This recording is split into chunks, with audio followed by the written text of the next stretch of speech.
Here we go, everyone. Here we go. All right. So, it's time. It's time. What am I doing? So, we need to set up everything for baking. So, first thing to double check is that everything for our risotto is zeroed out. Okay. So, that's good. Then we'll do the sculpt materials. So, everything here must be zeroed out. Do make single user, yeah. Back to it. Hello, Nammers. Yes, indeed, we're back, ready to attack. And we need some claws. So these need to be duplicated and sent to Retopo body. And then everything here can be made single user. As soon as it loads, as soon as it decides I can use the program.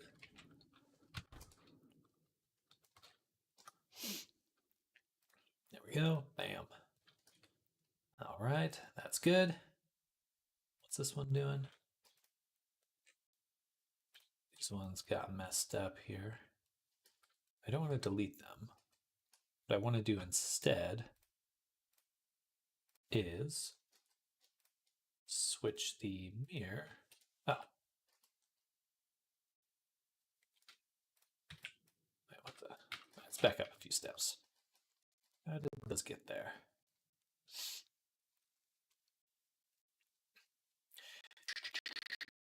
All right, the drawing. We'll do that just a moment. Let me set this up and then I'll switch over to doing the sketch request. I send these to Retopo body, which is what I did before. And then these here, I'd like to make single user, object data, and then mesh.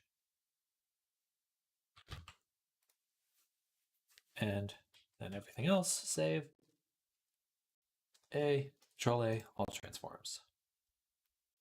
No problem, do it whenever you like. Oh, balls.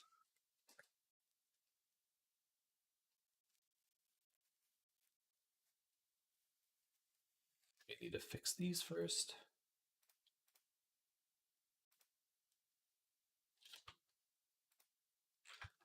I guess I should mesh everything.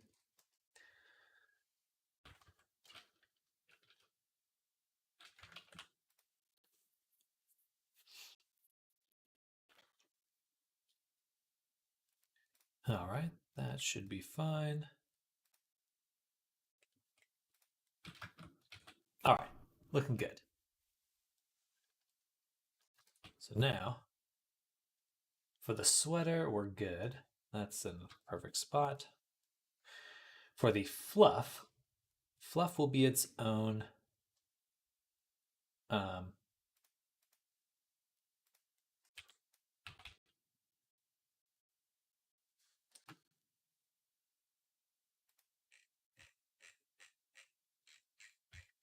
lovely drapery. Well, thank you, Block. Hello, hello. Welcome, welcome. How is your day going? Hope you've been doing well. Working on any fun projects lately?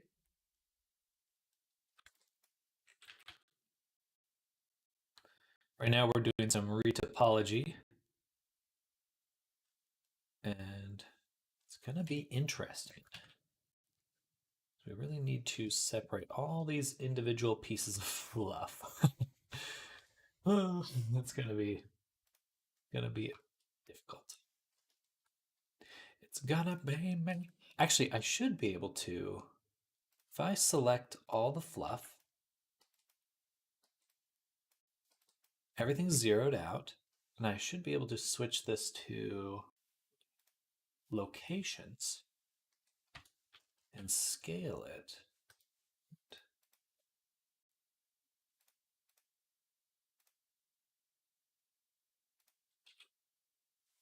Something like that.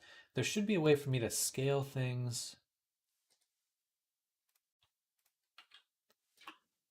Just to move them. Affect only locations. Whatever. We'll figure it out. Mostly just work. Hopefully some fun projects soon. Well, I look forward to seeing them. And yeah, I definitely understand that. Got to get through the work first. Woo. It's unfortunate. I just want to work on fun stuff all the time.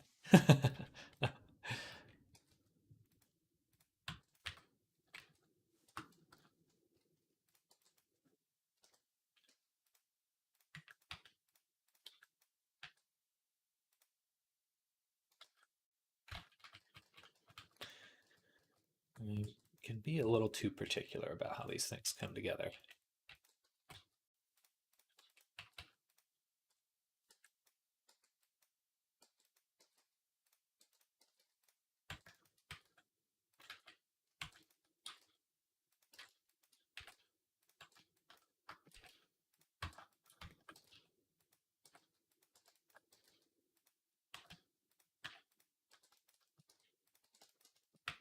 Okay, so there's one pass.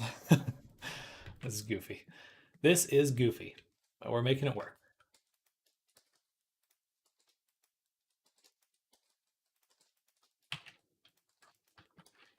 Hello, Evan. Welcome. Good afternoon. Hope you're having a fantastic day.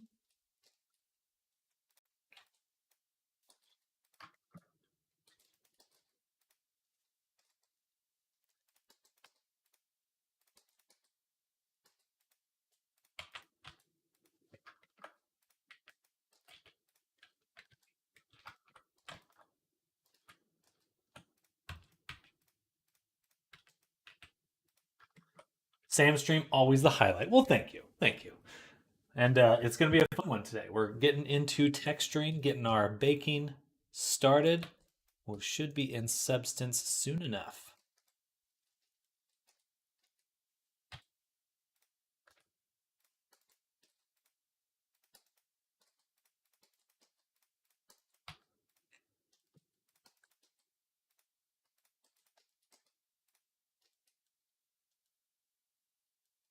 Bam.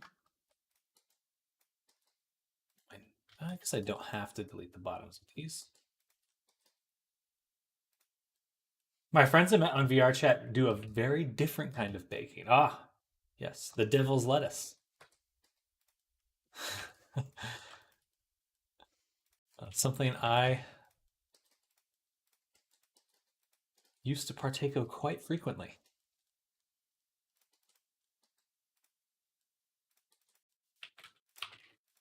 Bread?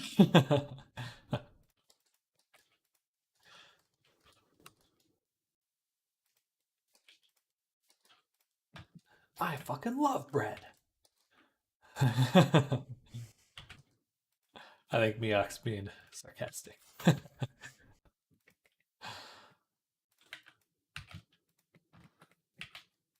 But perhaps not. You know. Is devil's lettuce legal in the UK?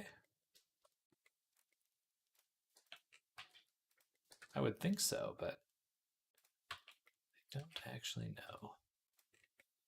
All right, there's the hair exploded.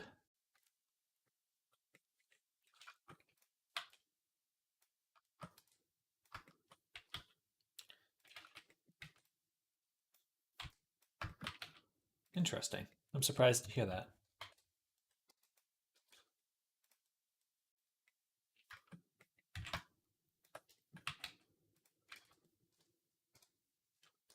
Not legal. Interesting. Surprise.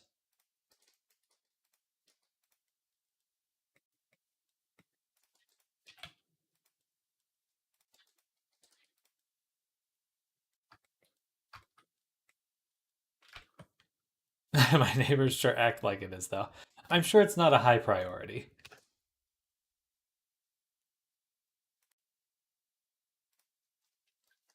Compared to other concerns.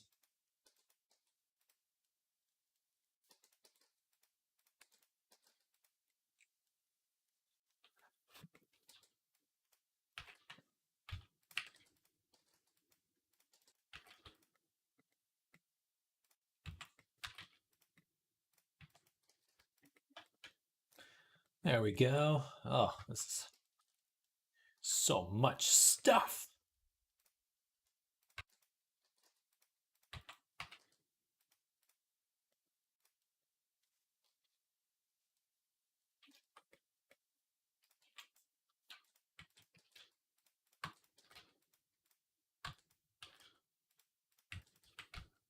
You're baking every tuft. I am. I am baking every tuft. I'm a tuft cookie. Usually, I don't always do it like this. A lot of the times, I'll just use like a single tuft. Um, but I'm trying something new. So, AKA Nightmare Land. My fluff exploded. My God, there's stuffing everywhere. Like a Muppet. A stick of dynamite.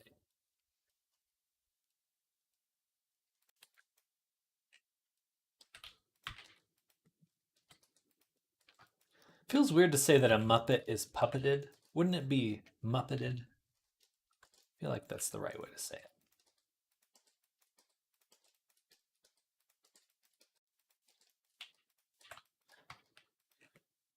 Okay. This is there's still so many. Good God.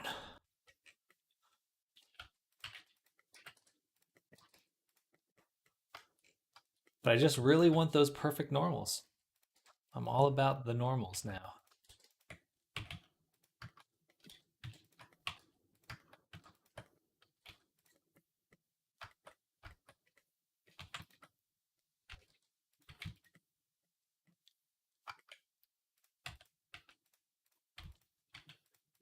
There's got to be a simpler way to do this. I feel like there should be a way to scale the position. Let me see that. I'm just going to Google that really quick. So it would take 2 seconds to redo. So Blender, scale position only.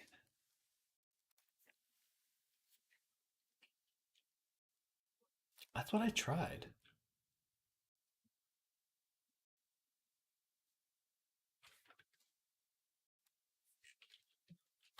Okay. I can just Control Z back to the spot. So, effect only locations 0.6s.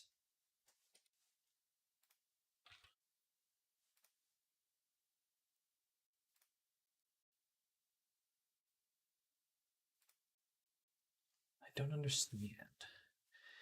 I don't understand.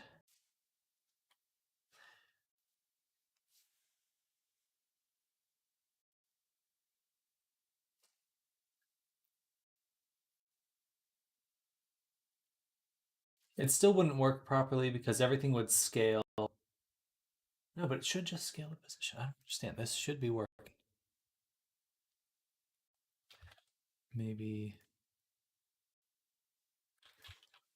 individual origins.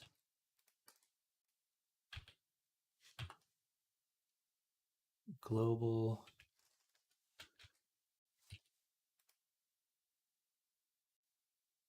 view.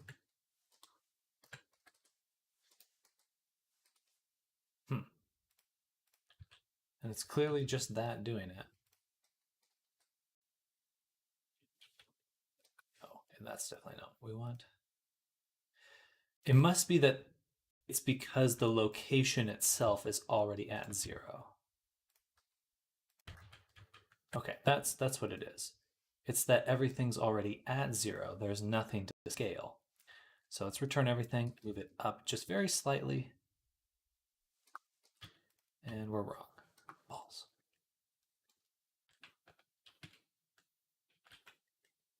Okay, let's back up.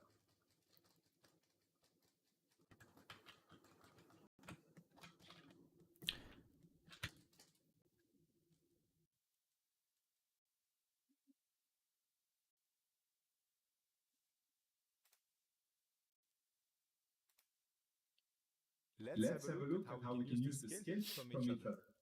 So let's select the cubes and switch to the scale tool.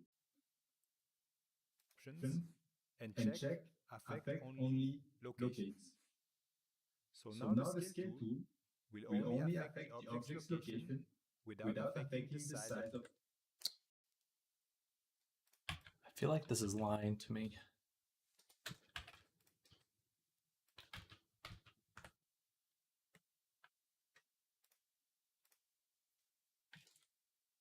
the objects.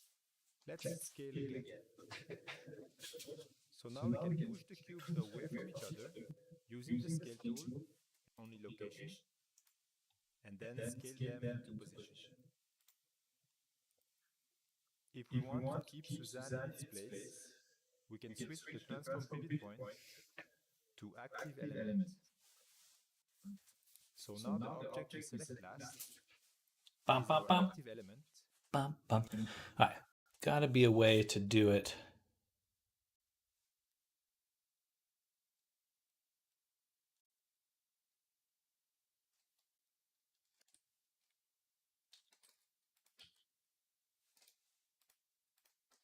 See, I would expect it to have some sort of effect right now, but it doesn't seem to be having any.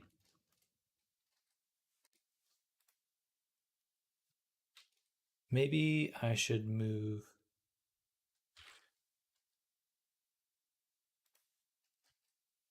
Okay, I can set it to the cursor.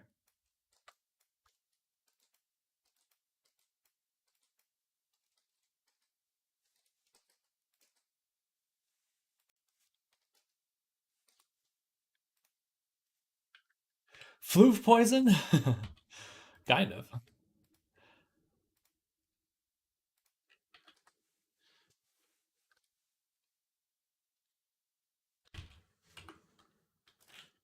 This should work. SZ. Okay, but it's just because there's no Z value.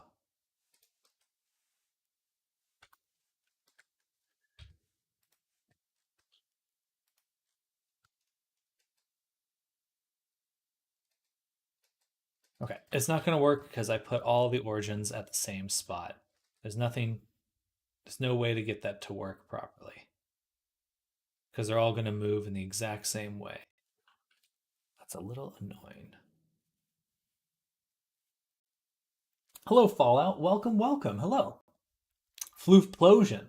Everywhere, apparently. Yes, so we're getting ready for baking, and we have to separate everything into its constituent parts so they don't intersect when we're baking.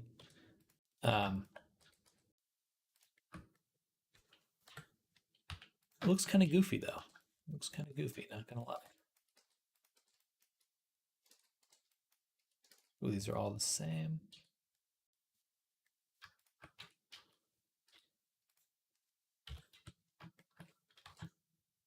Oh, I see. I'm grabbing the origin, which is all the same.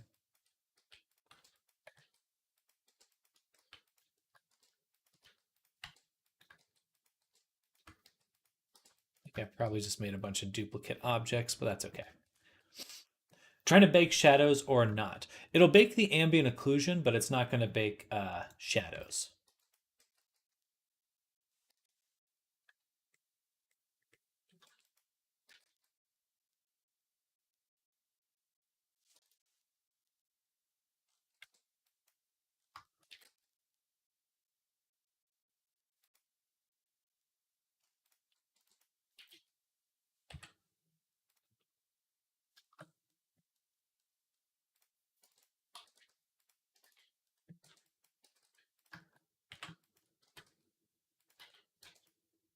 These are combined. So separate those loose parts.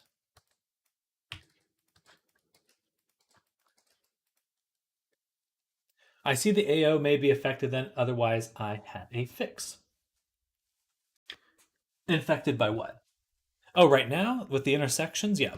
So we're going to be making cages for all of these. Should be fun.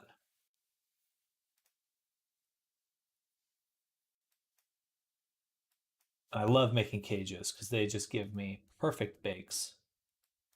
That's what I'm all about here. This is an empty collection. Okay, now on to the body and teeth.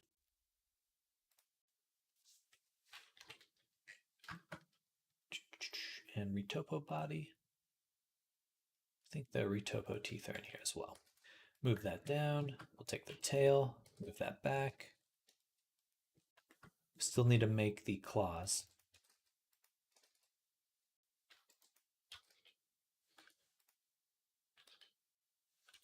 Gotcha. Mesh. And we can delete that. I typically only worry about the materials, so I bake them all as a mission. You don't get shadows or interferences from other surfaces. Oh, gotcha. I'm going to be using a Substance Painter to bake.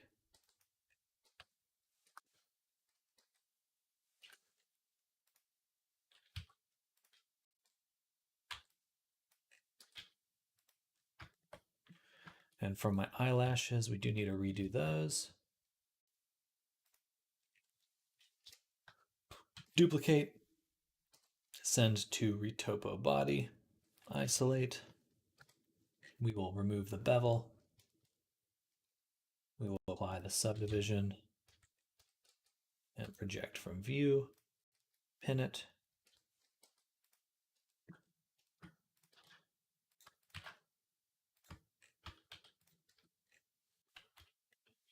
Then take our eyelash, if that's what you meant.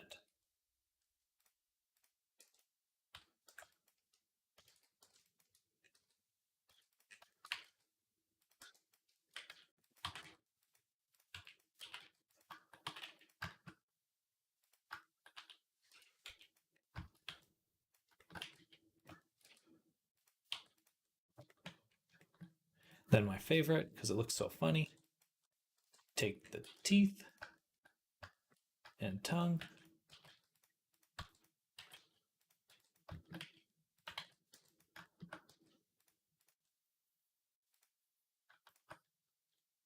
These seem a little bit offset.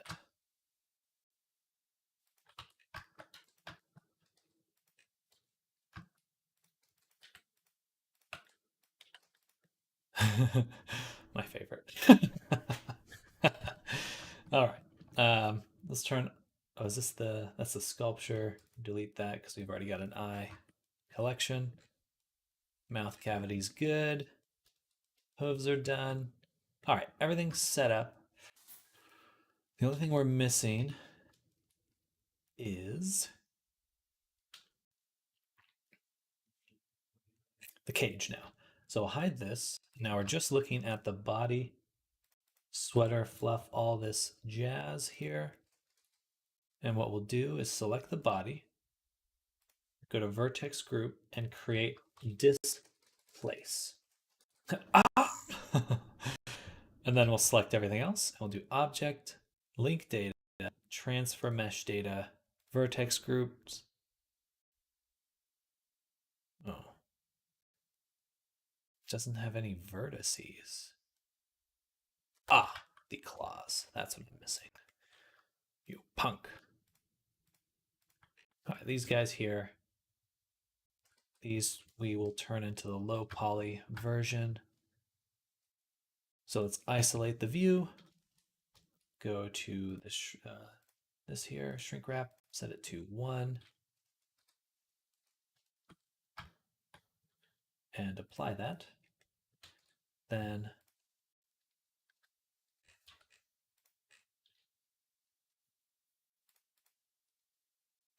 sure, make single user. Oh my God.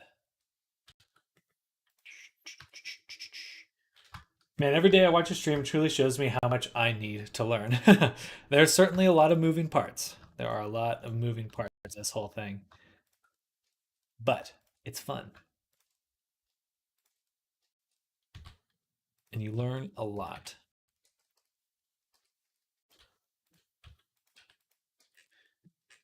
All right, so we'll do that.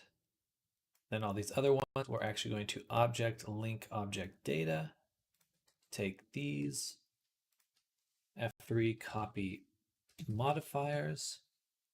And that way we're down to the simple versions, and they all have the same UV map.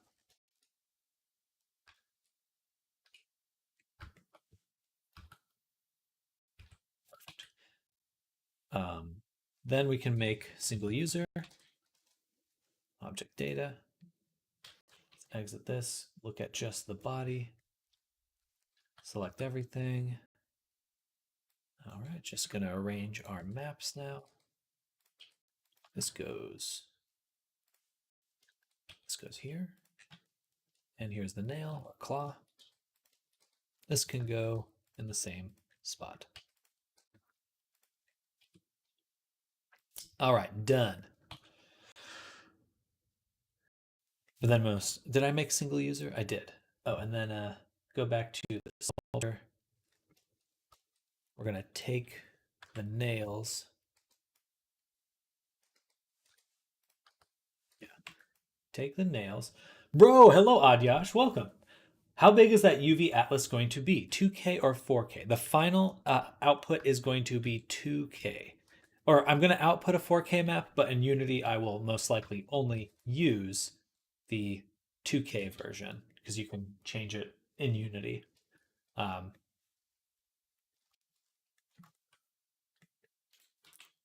Move these a little bit higher. And I'll put the horns a little closer because it looks funny. Ah! Have you tried the new game Palworld? I have seen people play it. I doubt I'll try it, but it looks fun. Makes sense. I believe VRC compresses to 2K on export anyways. You can push past it. You can put past it. It'll recommend to you that you go to 2K, but you could even use 8K maps. It's just you'll get ranked very poor very quickly.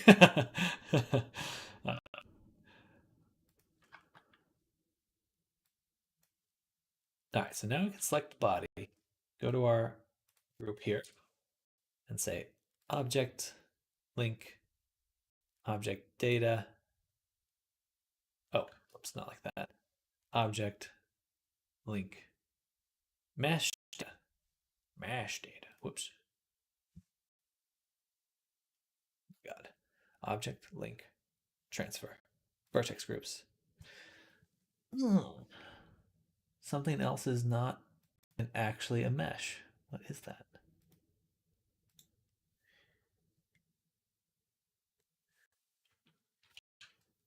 Let's back up a little bit further.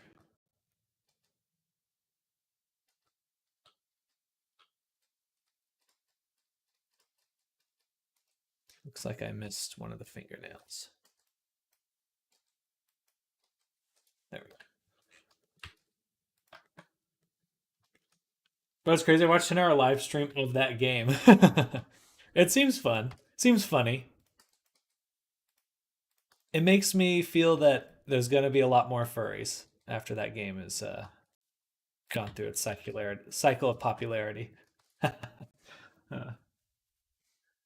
Bro, just when God mode, not prepared for his multi-directional attack. T-pose to intimidate. All right, let's take a closer look at these. What is not a mesh here? Oh, this one is the wrong material.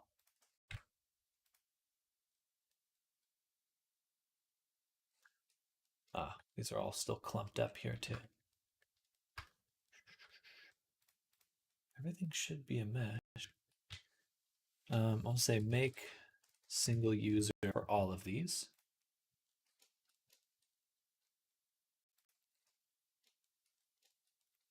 Then we need to finish moving these guys around.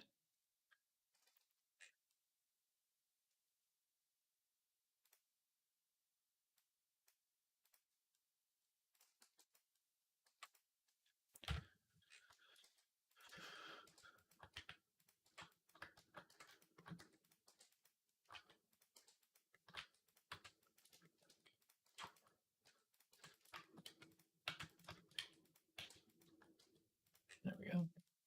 All right. Wouldn't be surprised if Palworld gets ungodly amount of modders making new and original pals. an increase in functionality and available interactions.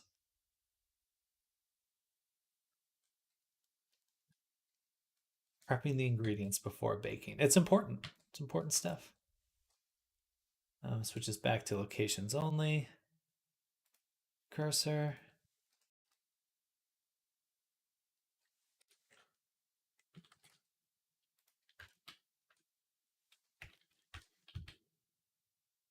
That way the spacing's a little bit better.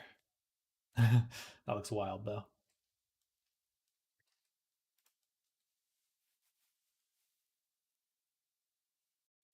Okay, that should be fine. Topo fluff. Just don't want any of the shadowing touching them. Bam. Okay, enough. Now, pieces everywhere like bowl got set loose in a china shop. Looks kind of like wings. Yeah, it does. Certainly a flurry of activity. An explosion in motion. Topo body. Okay, we're going to do one section at a time for copying this displace over. Looks like everything's already received it. Actually. So.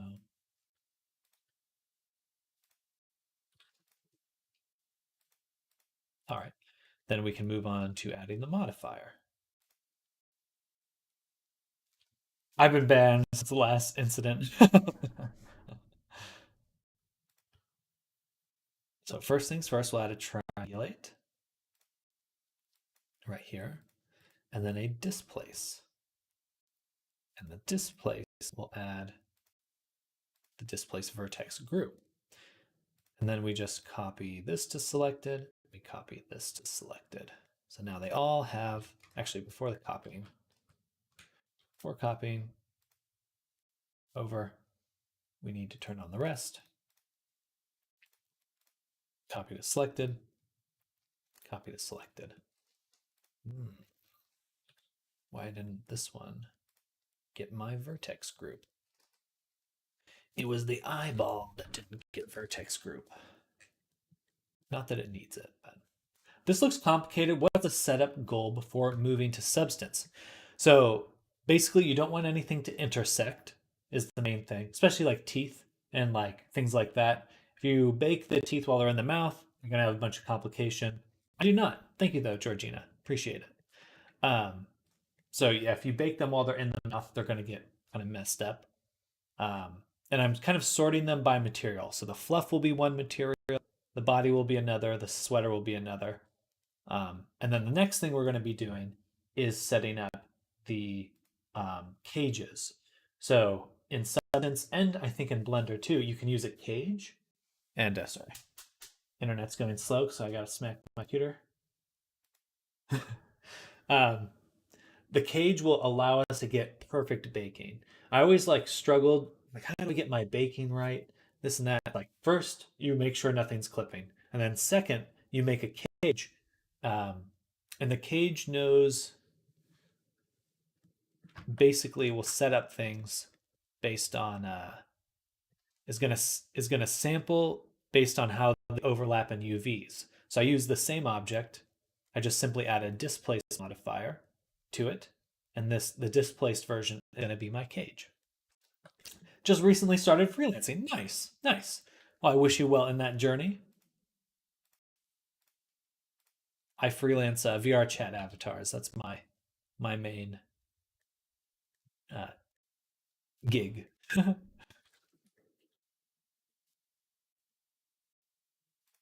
And it looks like everything's good to go. Why does this have a bevel?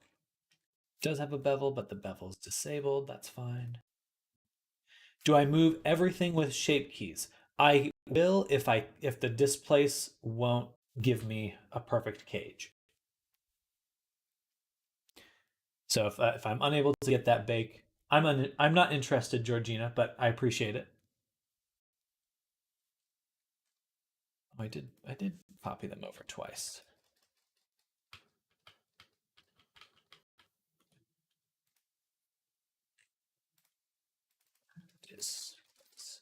There we go.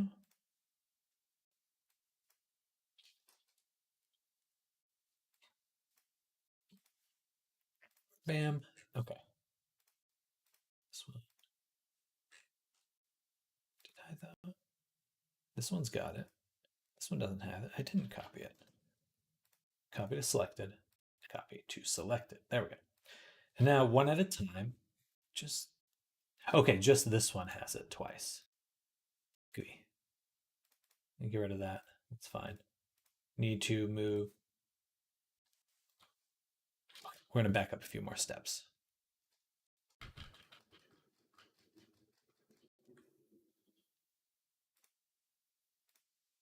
These don't have them baked onto it yet. This one does not. Okay. Triangulate should have been set to beauty, and we should have had keep normals on. Very important. All right, now we re-enable everything and copy it over. Boom. Boom. There we go. And leave the I out of this. We don't need that. But now what we need to do is that for every object, we have to go through, make sure the triangulate's at the very top. Otherwise, it doesn't work properly, which I have discovered in unfortunate ways. Triangulate to the top. I wish there was an easy way to do this part, because this always takes forever.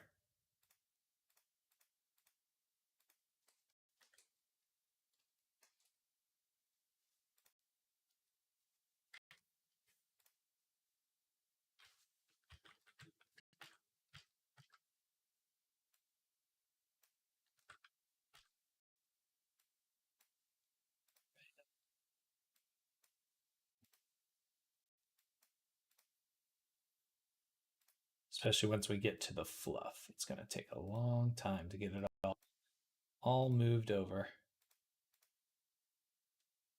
This one already had our displaces from the previous bake because I copied them over. There we go. That one's good. All right, one down. Then the next sweater, easy. Now the hard stuff, fluff. Triangulate. So the main reason I'm using a triangulate is Substance doesn't say that it does this, but Substance will triangulate your mesh while it imports it. It's annoying. It's only annoying that it doesn't tell you it does that. You have to kind of figure that out afterwards. But basically, upon putting a mesh into Substance Painter, it's already triangulated, even though it looks like it's working with just quads. And that will change how things get projected onto the meshes. Sorry, I'm making my computer so the internet works a bit better. Let me know if it starts lagging. I think it will. All right, so for these, I'm going to cheat a little because this is just too much to go through and fix one by one.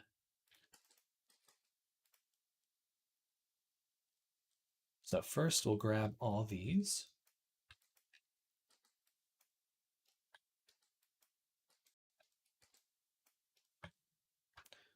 Select this, get rid of that, triangulate, here, beauty with keep normals, and then add a displace based on the displace vertex group.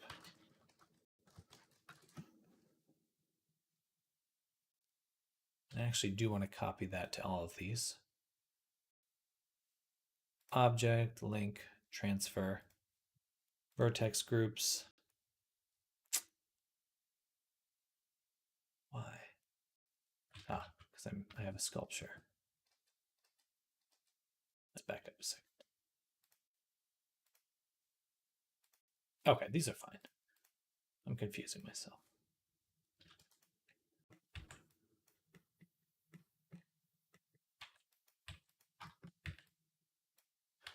Oh man, it feels weird. Like sometimes after coming back from lunch, it's like my brain is ready to like go at full speed, but I'm like glitching. Okay, what was I doing? And then a little bit of this, a little bit of that. Now we can just go ahead and copy the modifiers. It's important we do that because everything should be in the correct order now. Then we can do the same with all the ones in the middle.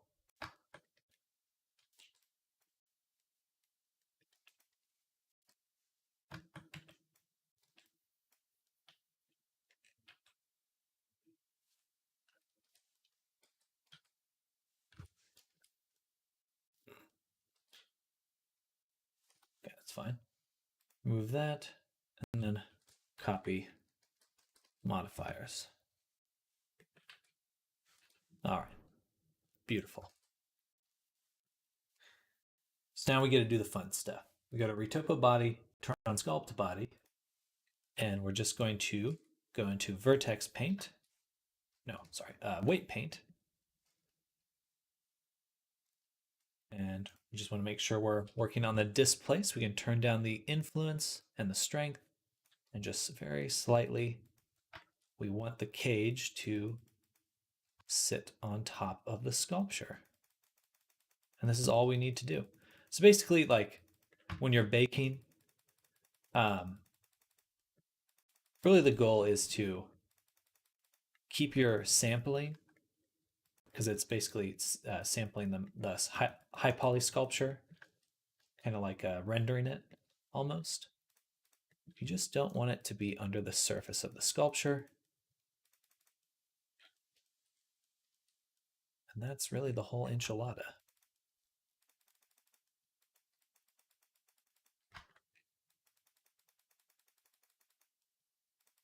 But it's important you know how it's triangulated, because it will look different if it's triangulated differently. So if you do this, you do need to triangulate at the same time you make your cage. Otherwise, you won't understand why your cage isn't baking correctly. So you have to do those at the same time.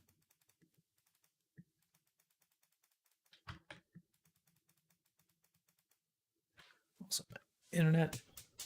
Come on. Come on, computer. I believe in you.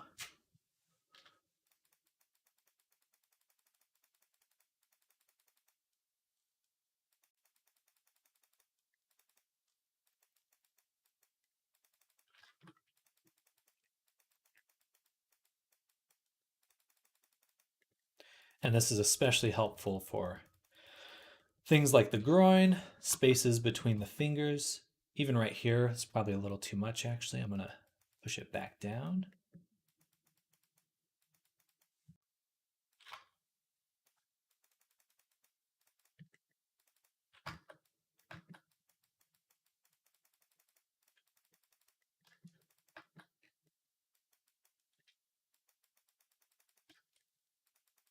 Bam.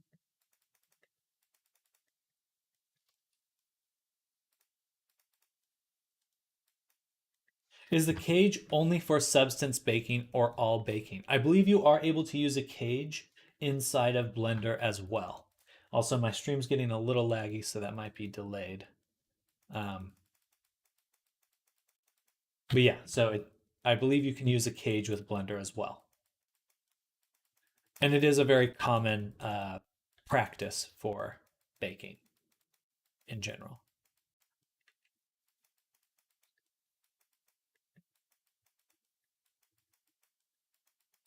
Though another thing to keep in mind when you're baking with a cage is you want to make sure there's nothing extra in your cage. Only the mesh, the low poly mesh that you want to bake to, should be like 1-to-1 with your cage. Because sometimes I'll accidentally include the eyeball in my cage, and that will ruin the baking because it's trying to sample. It connects.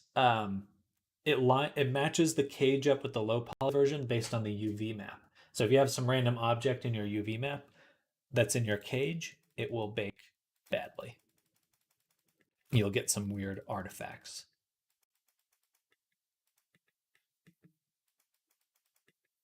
Let me turn this up just a little bit.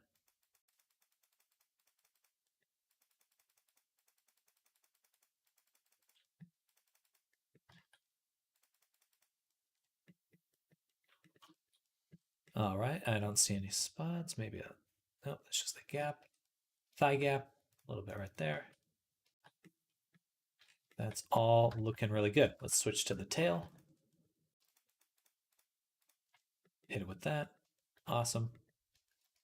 Teeth.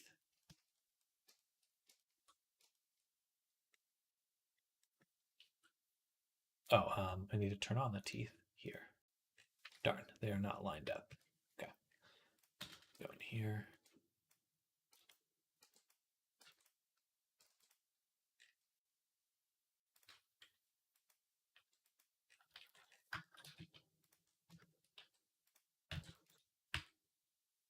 There we go.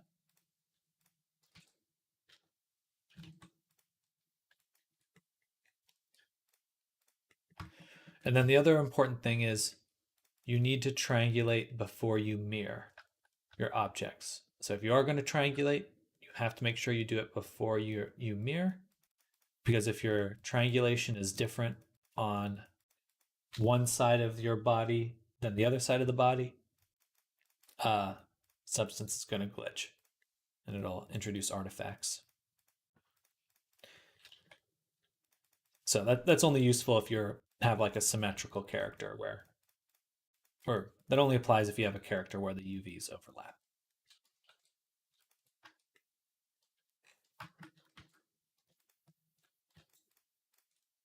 That's perfect. These ones are going the wrong direction.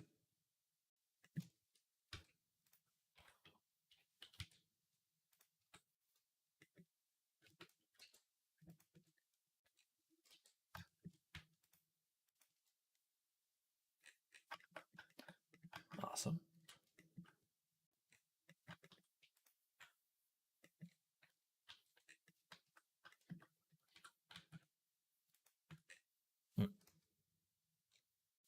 Gotcha.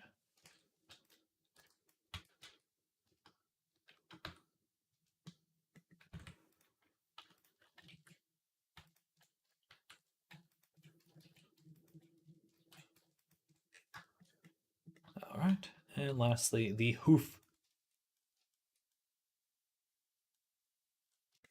All right. So that should work quite well for our cage. Now, because we're being a little lazy, a nice little shortcut, you can actually go to our displays for our body, and this is going to be the main object we toggle. And we'll go ahead and copy this enabled. Copy to selected. I don't want it enabled on render. Copy as new driver. And paste a driver. This. It's a little slow to do this, but it's worth it.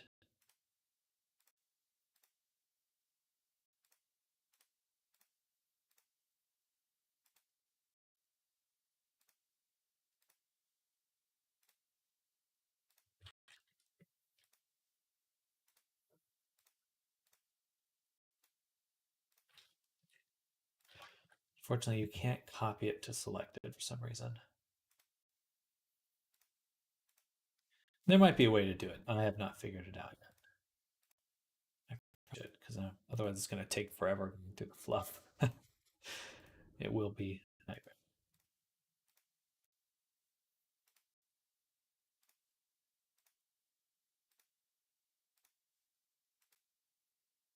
All right, and that way we can just do this, and they're all toggling together. A little bit easier to see when we have this alt enabled.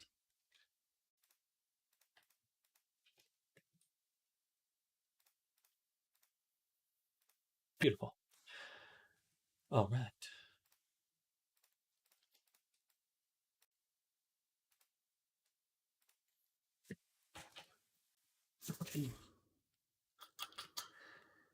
Now we do the next stuff, such as the sweater.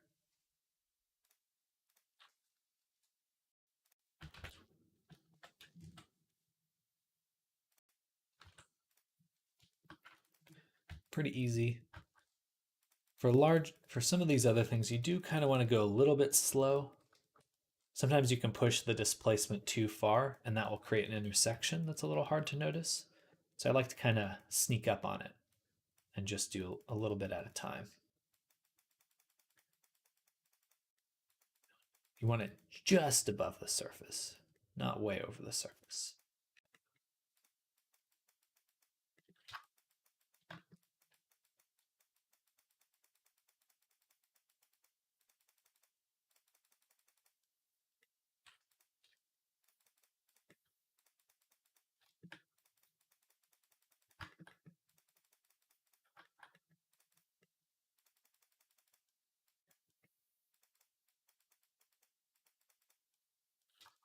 All right.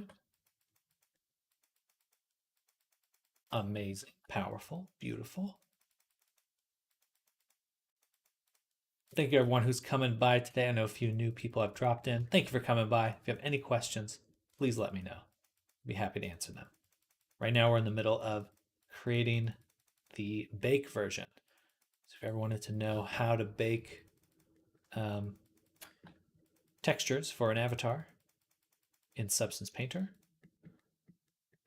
sit back, relax, and open ears and brain. I don't know. I'm just rambling right now.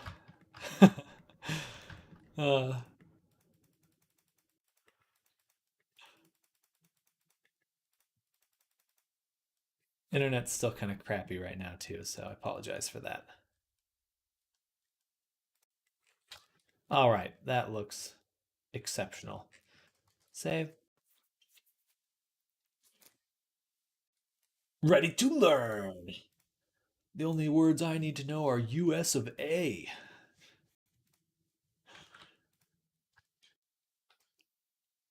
US and A.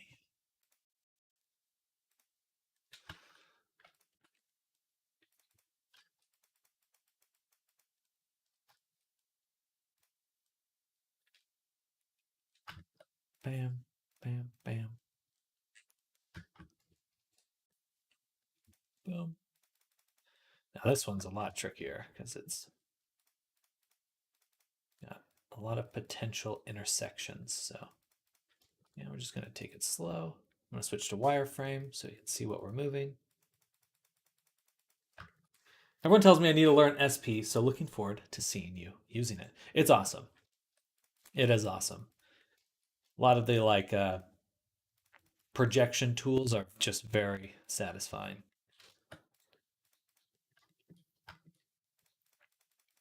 And I know a lot of people dislike Adobe, but I used Substance before it was bought by Adobe.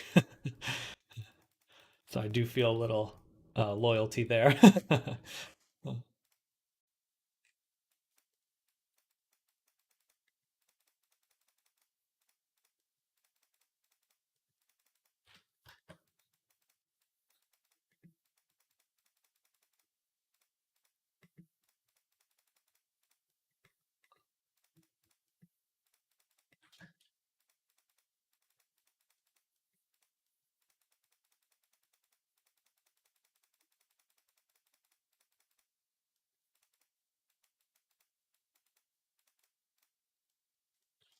No, we've got a hole.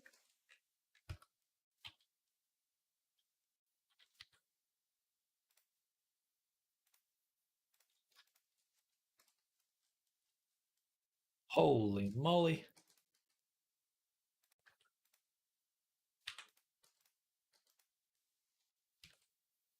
It was okay. It'd probably be another decade for Adobe to ruin it. Yeah, I know. We got some time. We got some good time in between now and the total destruction of its usefulness.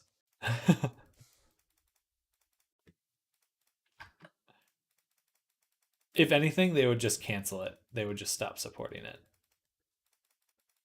I think that would be their move.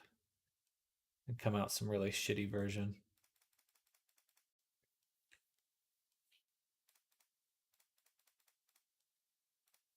Web only version. No one wants this, Adobe. No one.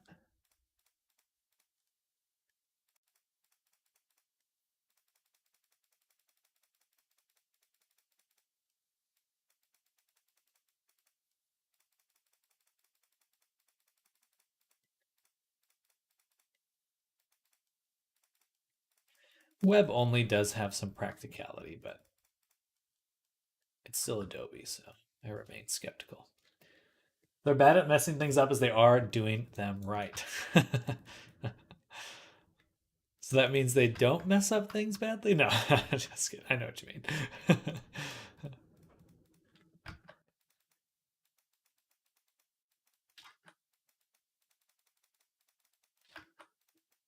Bam, bam, bam. Fill in. Fill in.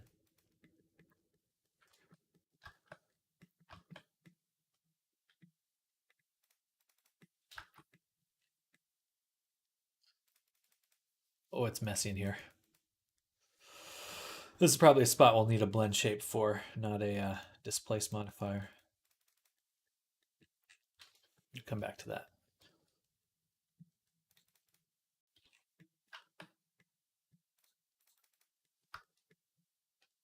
All right, I think that's good for now. We'll switch to the next thing, the leg.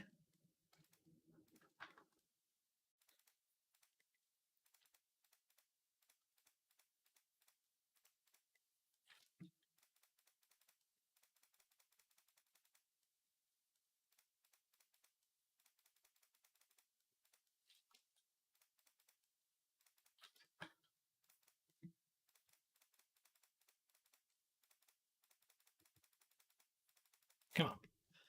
Come on.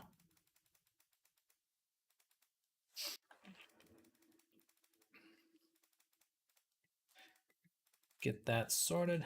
Just get over the tip. Just the tip.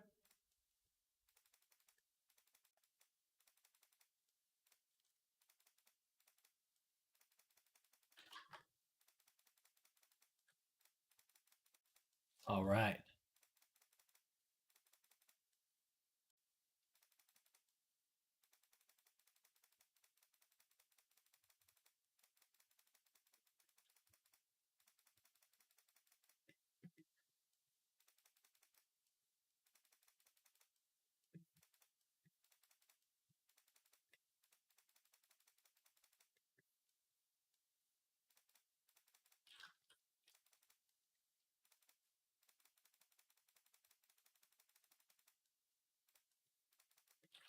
Some of the sampling on the tips of these is going to be difficult. Might have to redo just a little all these tips. Just the tips. We'll see.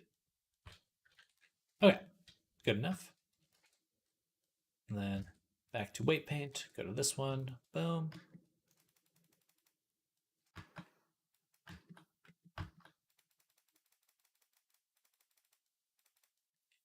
Awesome.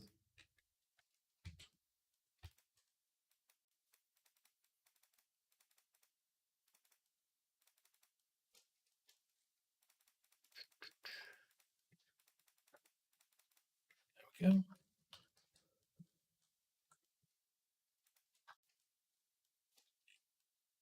We'll have to separate these. These are too close together.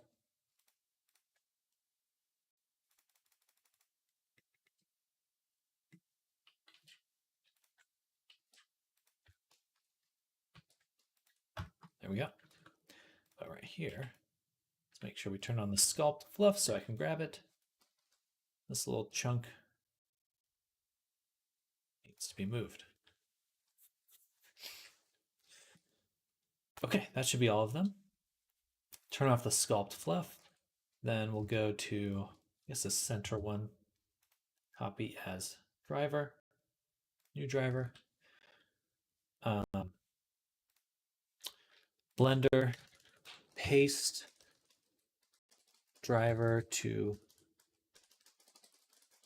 all selected. How to copy drivers to multiple objects.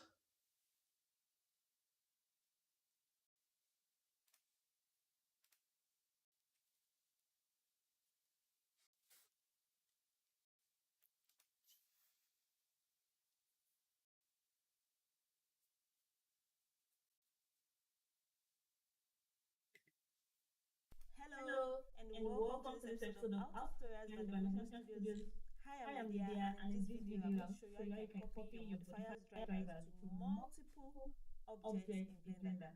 Let's get started.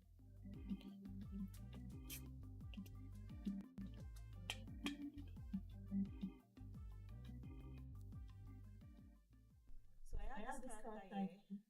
This is generated with A1 character feed.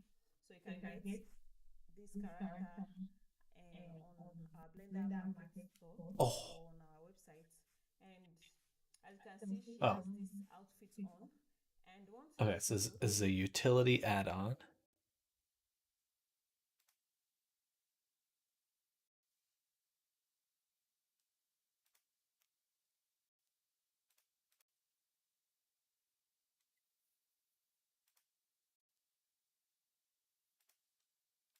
is that, let me select this and hide the rig.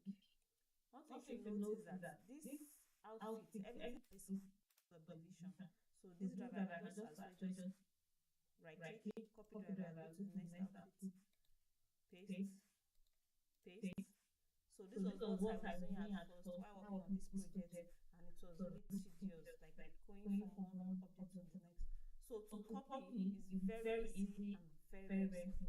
So I'm going to unhide all the outfits. I hold down shift under tops and just show everything so that these are all the tops. So then I'll go to 33 to make sure, hold down control to make sure it's the active object. So I'll do Control F, link animation later. So by doing that, all the other outfits, see, they all now have all the drivers. So that's it. Oh, that's it? Okay, perfect. Wow, funny. Okay, so we go here, paste the driver.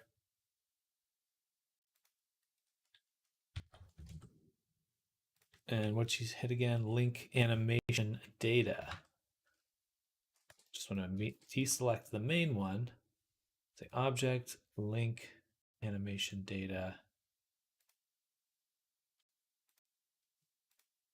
Oh, okay, super easy. That's going to save me a lot of time. Funny. Not what I would have expected to click, though. Definitely not what I would have thought. But it makes sense because it's a driver. That's the animation data. All right. Now, in here, all of our fluff.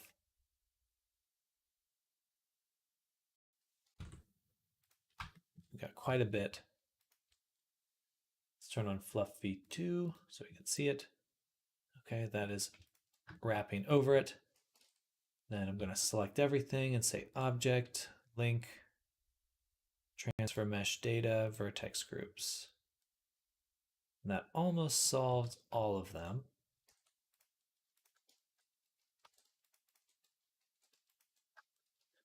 And we're just going to go through and finish up the rest. I'm not too worried about any overlap on these ones because I don't think it will happen. Is is that exploded? We're getting ready to bake. We're getting ready to bake, Draw. So we've got our all our tufts exploded.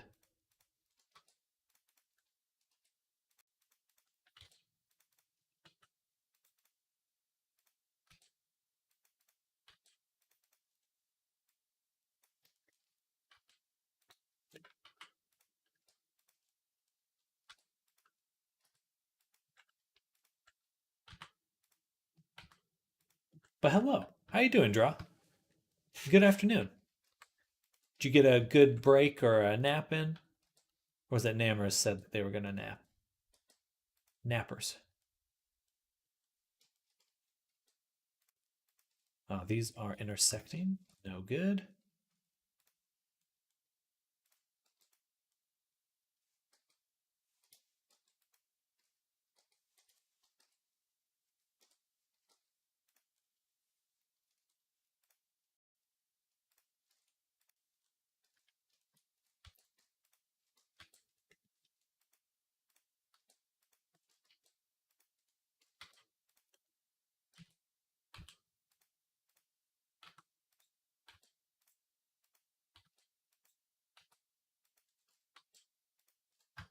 I'm working on renders for my next base, and I chose awkward family photos as the theme. It's very silly. That's awesome.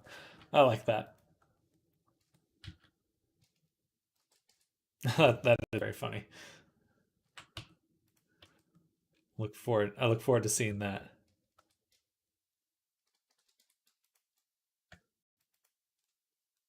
I think this one's going inside out. That's my gut feeling about that one.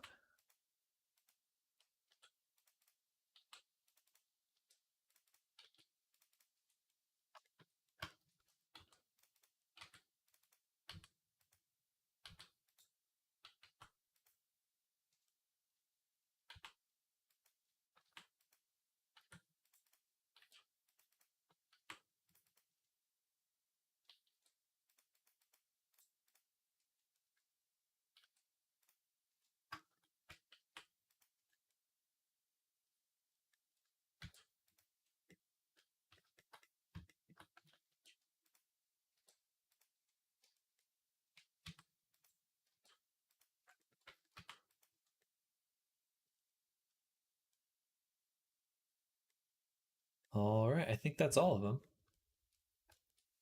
Perfect. So then we can hide these. We're going to go to this main bottom one. This is the one I'll click. Copy as new driver. Select these, select everything except our main one. Paste the driver and then object, link, animation, data. So now we can turn on and off that displace super easy. In fact, I really should undo that.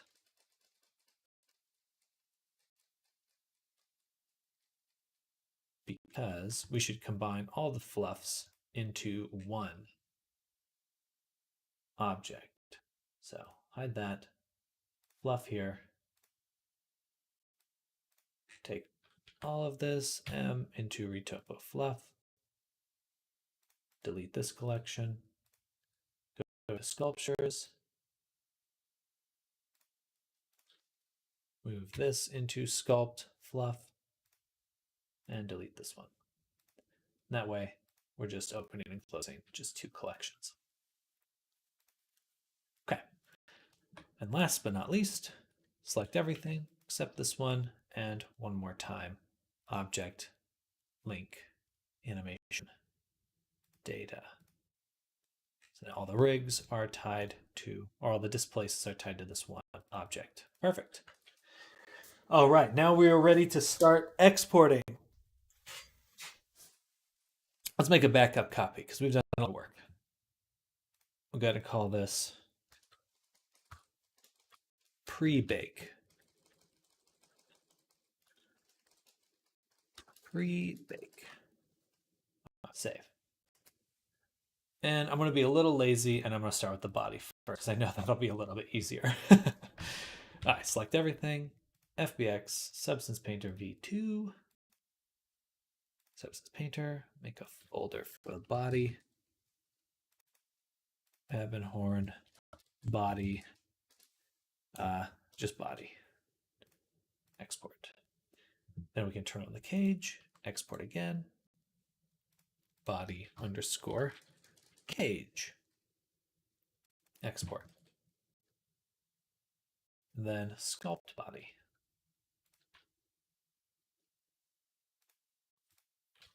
This will probably take a little bit to export since it's very high resolution. Actually, before I do that, cancel. I would just like to add some different colors to some of these objects. This one.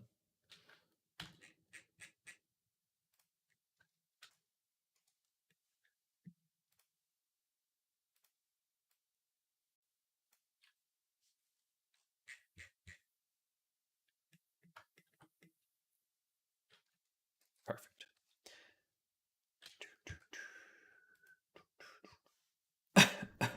One of the main benefits for baking things, and the main reason I've pursued it, not the main reason, one of the main benefits that just made it very worthwhile in my mind is that when you bake something, you can assign different colors to the high poly objects. And then when you bake them, you get masks for those objects free in Substance Painter. So like if you have little buttons or something or small little details that would be basically impossible to isolate with just geometry, as long as you baked the high poly objects with separate colors, you can easily isolate them. Easily. It's awesome. I really love it.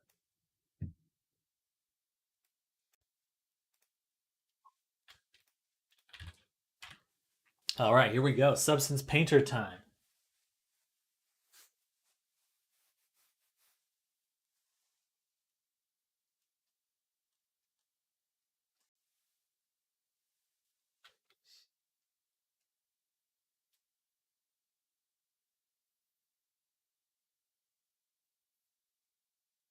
Whoa!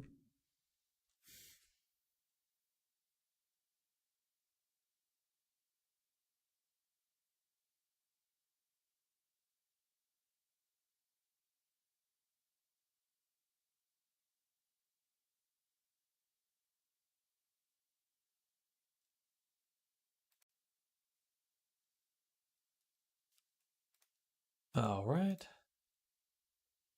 Okay, making a new project, 2024. Ebon Horn, where it rhymes. Body, normal, boom. Actually, let me select that again, copy that directory, hit OK, hit save, bam, bam. Ebon Horn body, V1, save.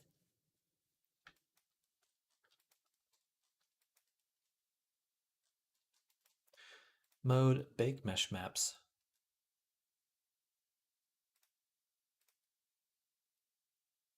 Body high poly.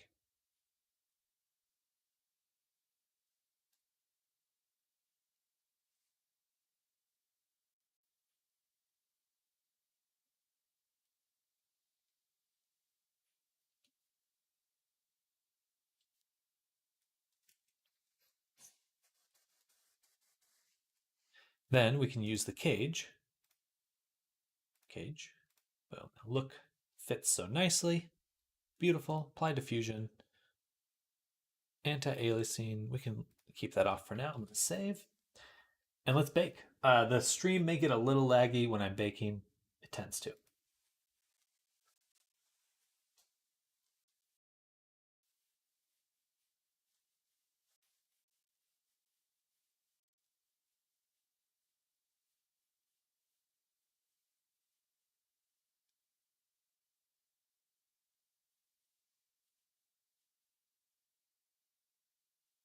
All right, back up. How many polygons for my gums? That looks good. Nothing is breaking majorly except the fingernails are broken, which means that in the high poly, they are backwards as well. So we're going to export this one more time. I'll take a look at those gums in just a moment. The UV map for his head looks pretty baked too. This one?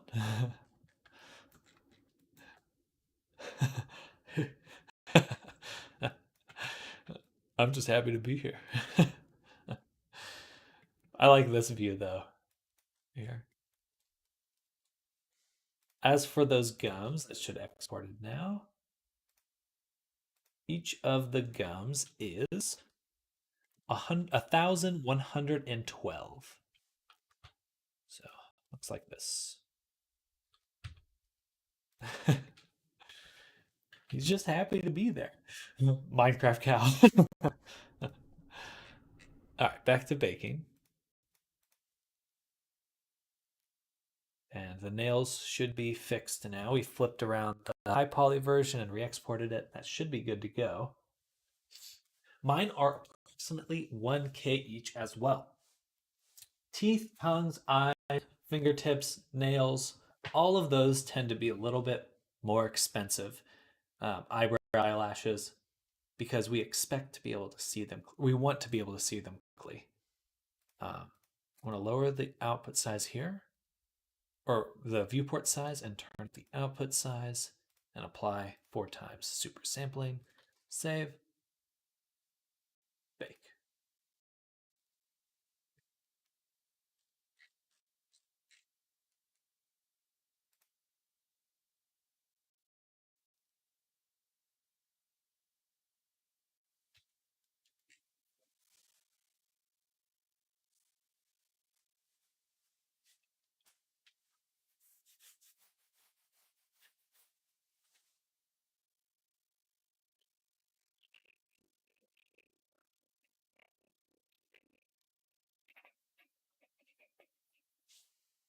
All right. Turn to painting.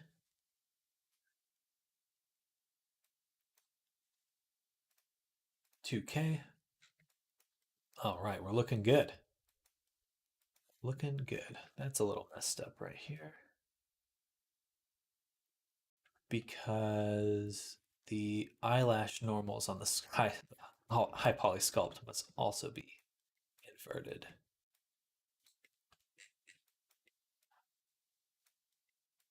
I'm sorry, this is just straight up sorcery. Magic!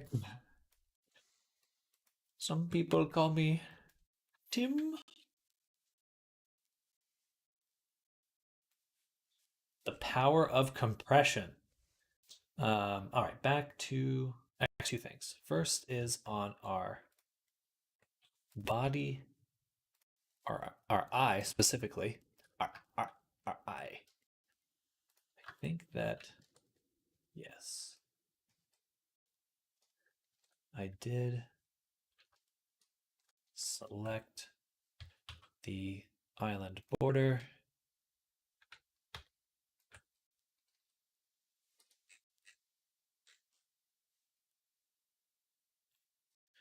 How do I do this? There's a segment in here that is on top of the other one.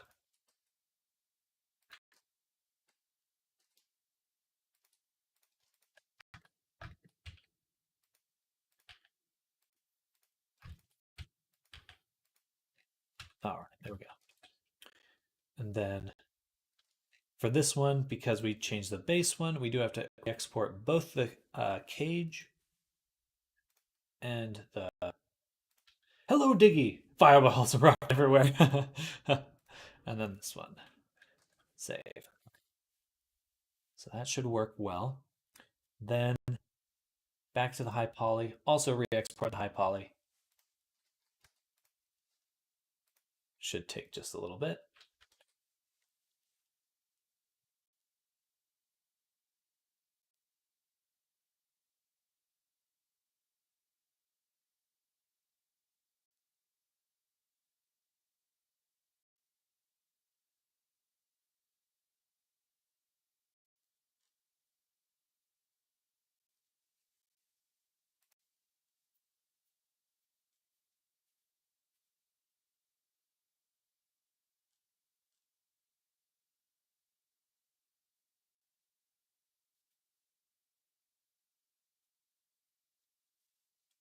Perfect. Save. Then back to here. Back to mode, bake mesh maps. Set this to 128 so it doesn't crash my computer. Save.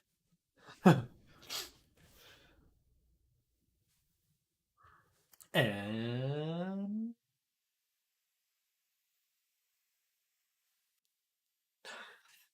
bake.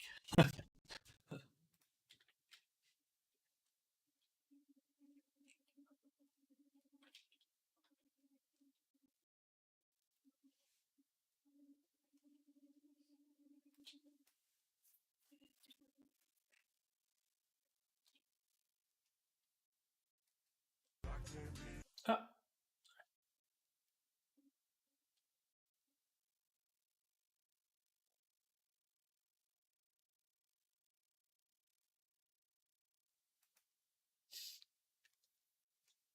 All right, turn to painting mode. Oh, I forgot to re-import. The eyes won't be fixed. because I forgot to re-import the main mesh. Yeah, we're still getting this little chunkiness right there. So once again, mode, bake mesh maps, but refresh mesh with Shift Control R. Save again. And bake again.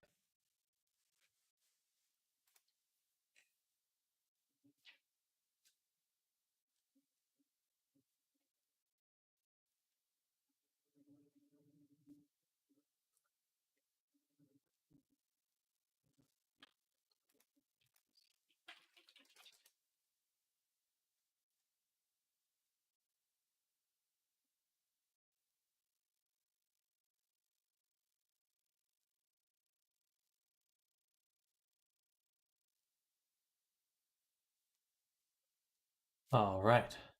Boom. There we go. Look at that. No longer crispy. Solid. Mother fudger. It's still busted. Okay, let me close my web browser. I'm distracting myself. And we'll go back to Blender. Go to these right here. And yeah, we can see that they're flipped backwards. So Q, flip, re-export the high poly one more time.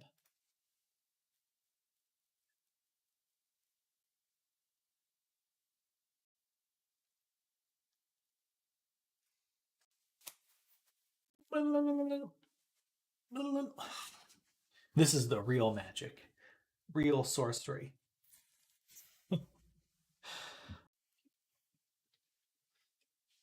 Powerful. Okay, save. Back to here.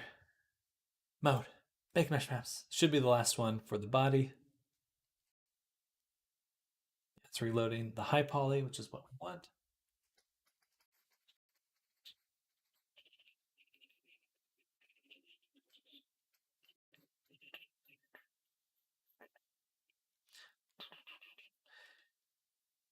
Bake again.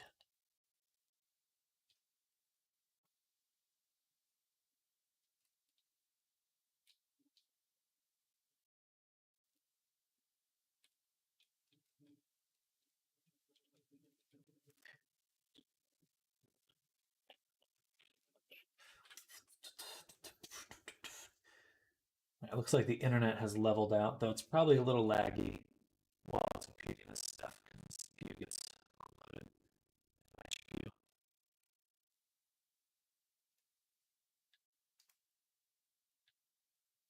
Yes. Oh yeah, look at those eyelashes. So good. All right. So now we're good. Save.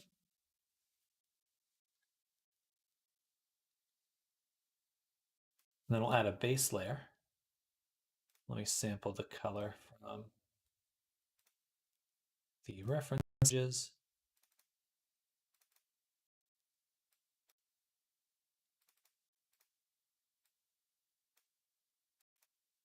Go. Boom. Turn down the roughness. Or turn up. Save. And we'll just drop in a few of my basic templates to get things going. First is the mouth template. Bam. And what we'll do is just isolate these right here. Bam. Then the tongue. And then on the teeth, we'll add a color selection.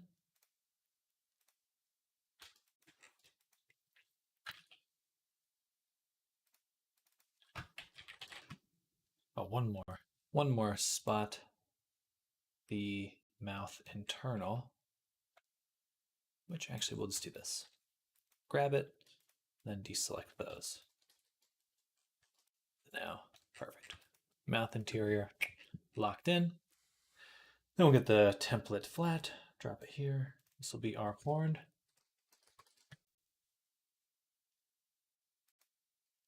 color. Bam.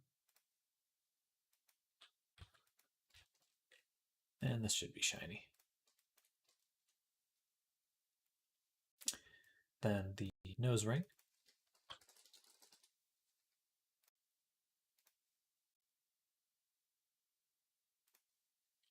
Which I believe is this color. And is also shiny and metallic.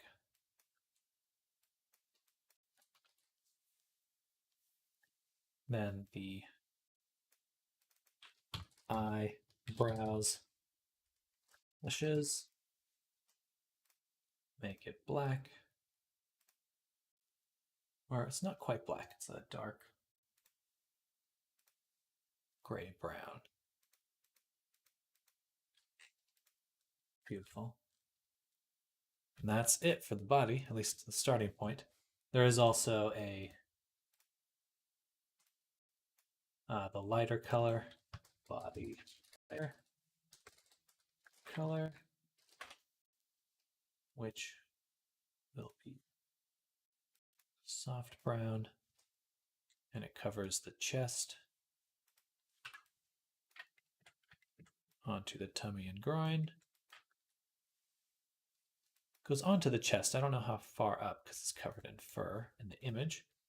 I'm actually going to switch this to here, redo the black mask so I can get perfectly sharp edge. Makes it a little bit easier because I can always blur it later when I'm feeling lazy. And that. Actually, what I did last time that I worked really well was I did a pen tool. I'm going to redo that one more time. And we're going to say paint, pen outline. And instead of the pen tool here, because this allows me to adjust things while I'm doing it, which is cool.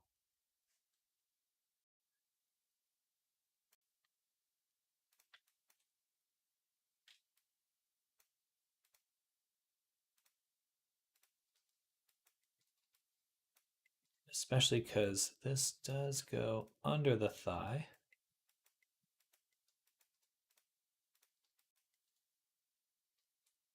Up to the tail. And this just makes it very simple to close it up. And then with that, I'll add one more paint on top, which I'll call fill. And then I'll actually go in and fill it in. But that way I have a perfectly sharp edge. Sometimes, you know, you just can't really rely on your hand or the mouse to give you a perfectly curved and sharp edge and stuff. Just a pain. So better to utilize something that is really good at it.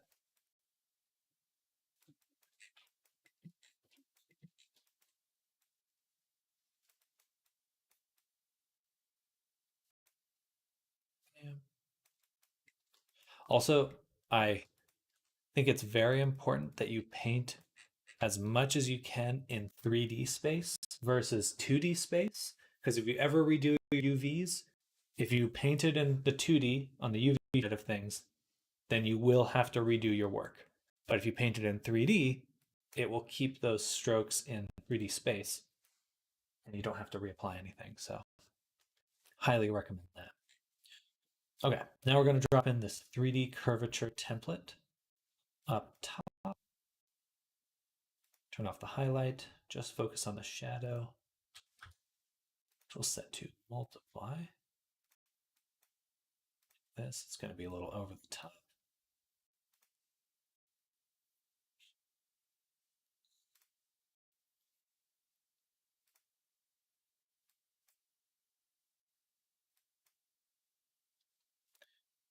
That. Change the balance a little.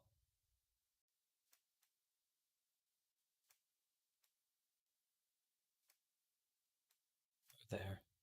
Fun, painful lesson I learned early on. A curve on a curved surface is scalloped, wavy shape. Depends on how you've triangulated your mesh. So like Here it's not too bad. If I was coming in at a very sharp angle on the side, then it would pick up those edges. And you can kind of see it a little, like right here where the polygons are. But that really depends on how your character has been triangulated. All right, then turn this down. So we want just a little, not too much. I'm going to add a paint so I can paint out this weird little bump.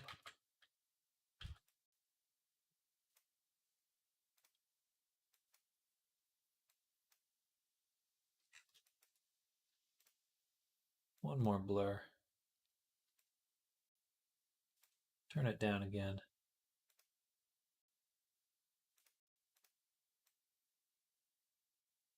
Which way? This way. This way. Like that. Then we're going to add on top a generator, linear dodge, which will be ambient occlusion. We have to invert it and then lower that as well. So we get just some nice painted details. It's a little too strong right now, but it'll fill in for our eyes when there's no lighting. When applying a 2D texture to a 3D surface. Yeah, the 3D projection can be a little rough sometimes. Let's take our template flat, drag it onto this color. This is our horn, or a hoof claw, which will be very dark and shiny. Like that. All right.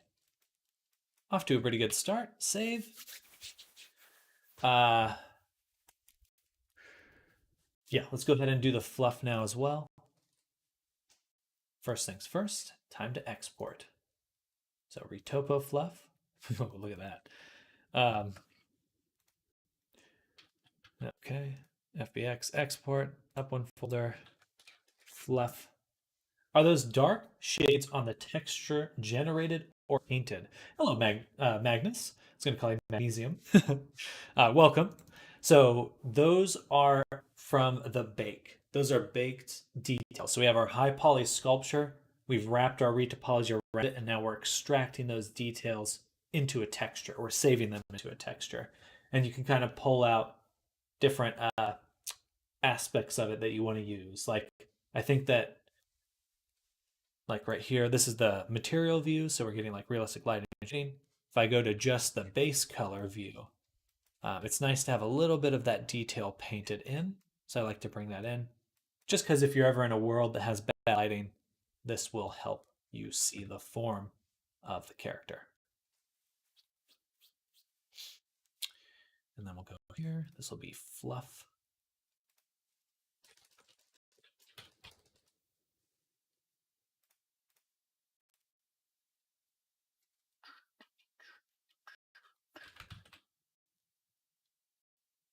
All right. Turn on the displace. This is the cage. Export. Save. Hide retopo fluff. Turn on sculpt fluff. Select everything.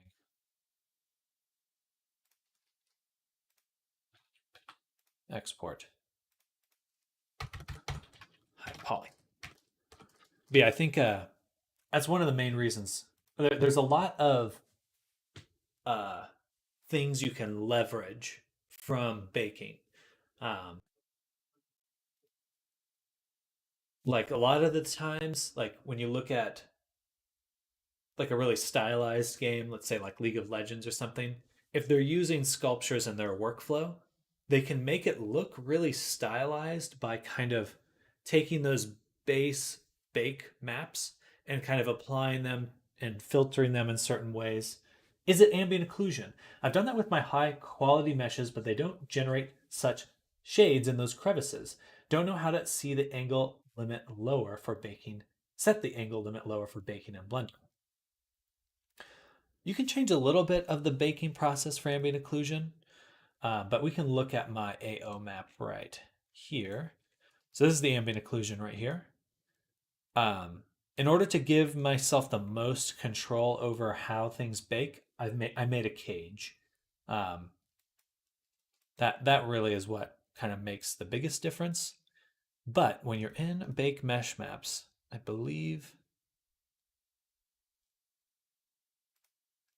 you do have, if you click ambient occlusion here, you do have some options for adjusting how things bake. I very rarely mess around with this.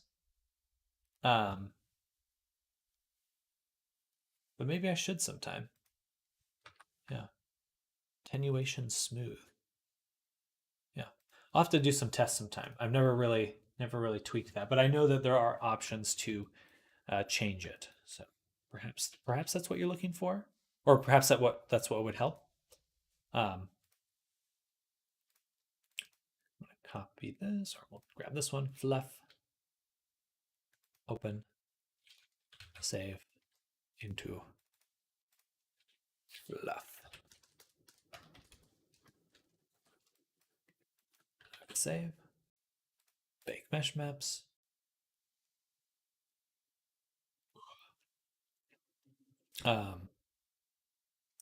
Now we want the high poly, Fluff high poly, and the cage.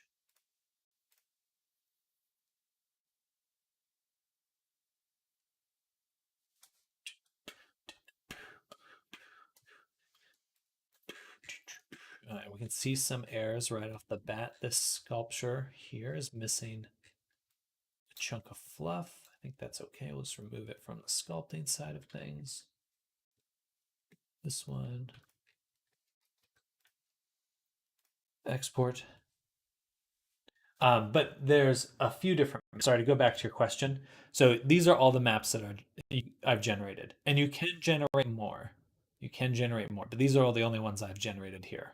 Normal map, world space normal, ID for any colors you've assigned to your high poly meshes. Very useful. Definitely recommend taking advantage of that. Ambient occlusion. Curvature is another one that I use a lot. And that's probably the one you were seeing give the most effect to the body there. Position's also pretty good. Thickness I rarely use, but you generate subsurface maps for subsurface scattering maps for Poyomi that way, if you really wanted to.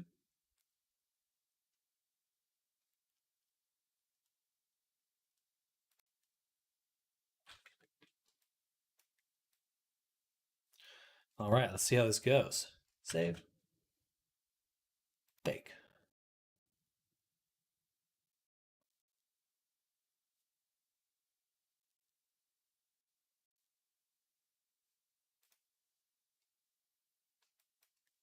All right. Pretty cool.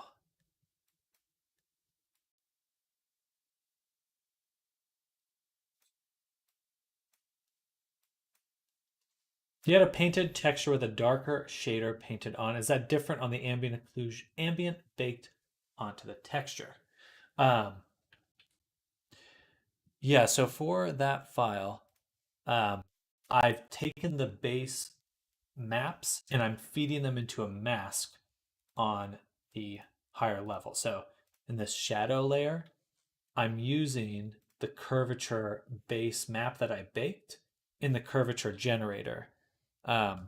And so that lets me adjust. So I go to the settings here. So you can see the maps that are getting input there. And this allows me to kind of use this curvature map to mask out certain areas for this darker color. Like those things are baked in a way, but you can also use them to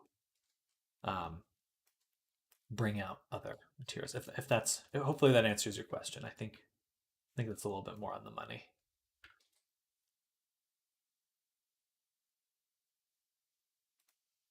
Go back to the fluff real quick. Thankfully, the fluff's super easy when it comes to the base color. Bam, and not very shiny. A little shiny, but not as shiny as that. Done. Easy. Okay. Now we're going to go to the sweater. Bam. Retopo sweater.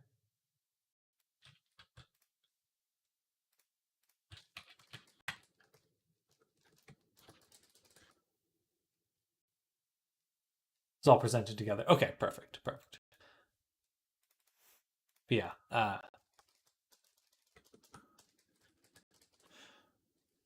Yeah, I start using them in a lot of different ways as time goes on. And there's some cool generators I've seen that people have made custom where it takes your base bake and it just immediately makes it look really good. I've been considering buying some of those because some of those filters just seems like a great starting point.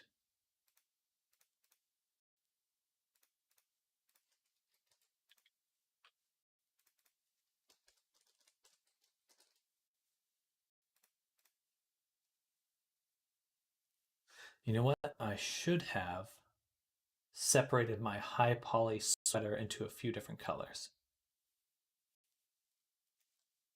So, for example, this one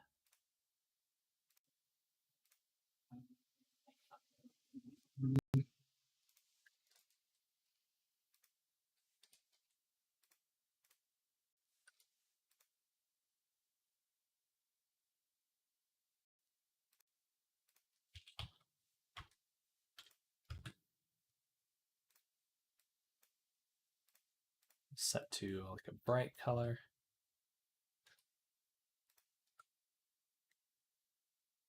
Right, and I have to set it down. And this one also give a different color.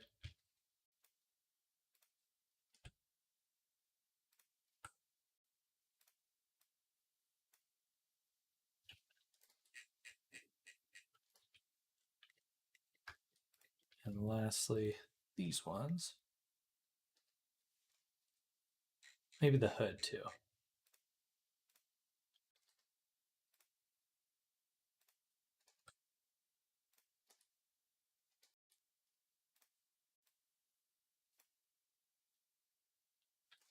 Right, I keep forgetting the viewport display color.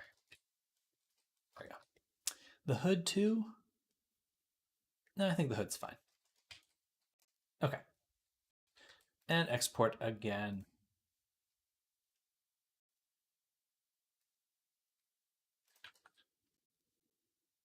Back to Painter, File New, select, up into the sweater,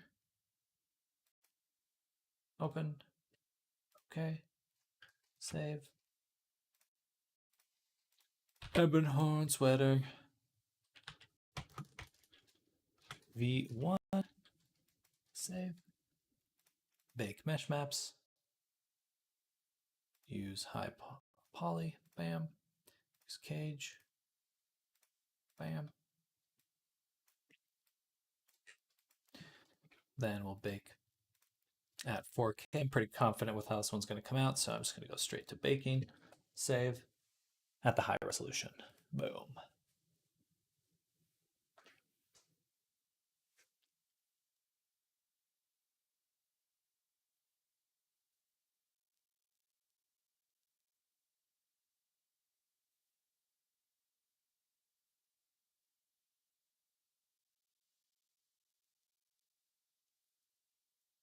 All right, turn to painting mode. And we'll add a base layer. I need the image.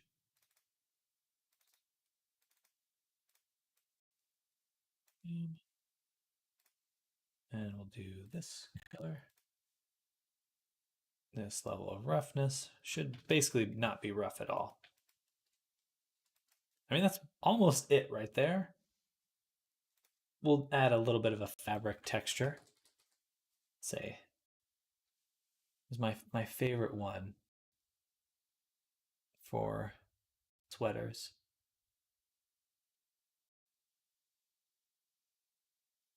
Where is it?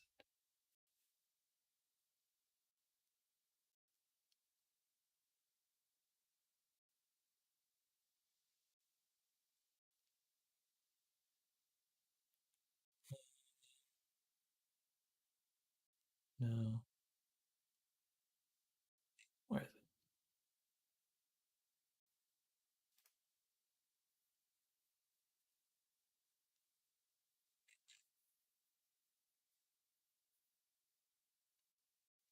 Have you ever used dirty vertex colors?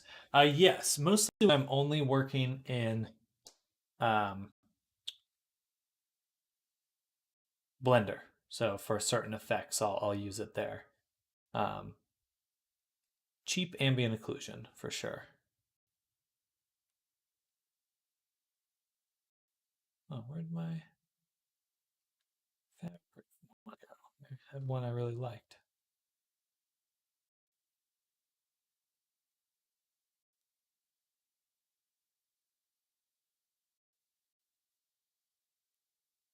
Interesting.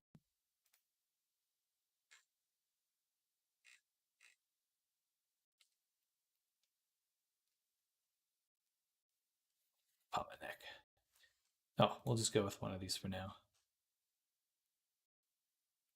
Come back to it later. And we'll put it up top, set it to multiply, turn down that multiply. And in fact, we're gonna levels it.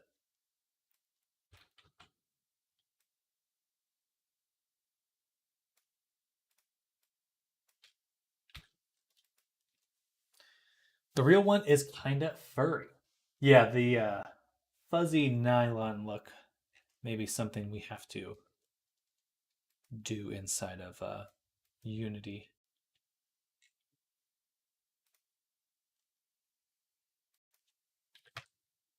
Oops. This one, 6. Make it a little softer.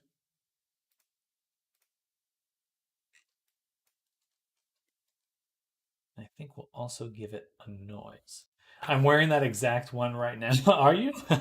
That's funny. People, you guys have all your comfort clothes dialed in. I need to step up my game and get some snug here.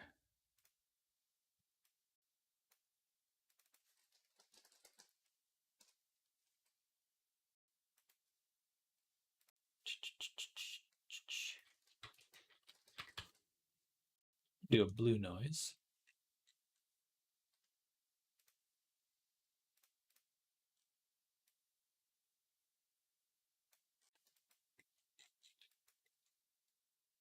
Just height.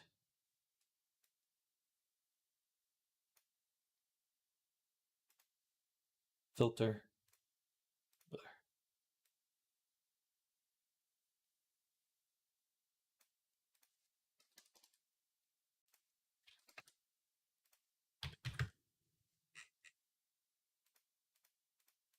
If I blur it, it just goes away.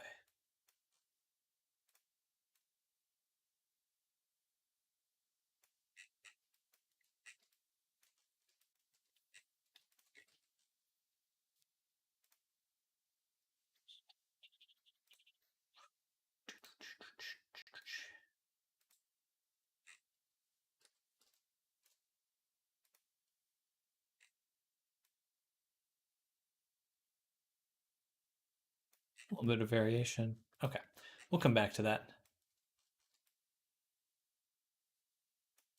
Save. You know, you do. I'm really cozy right now. First thing I do when I get home from work, just slide into the Snuggie head first. Running start.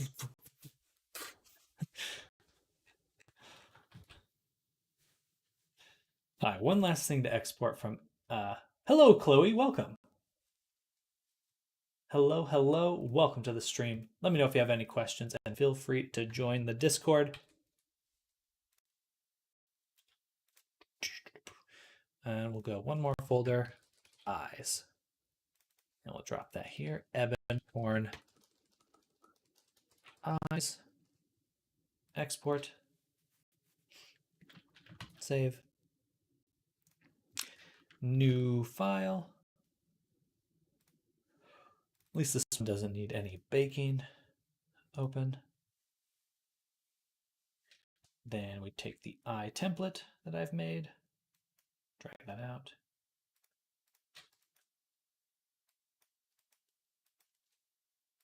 delete the red eye, sample the eye color, base of dark green. We're just going to do a placeholder for now.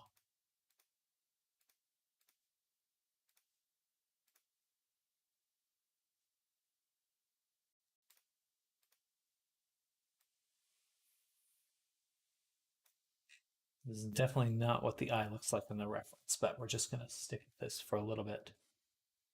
So we can get everything into Unity, start seeing how everything's coming together, and go from there. Probably need to make the eyes a little bit bigger.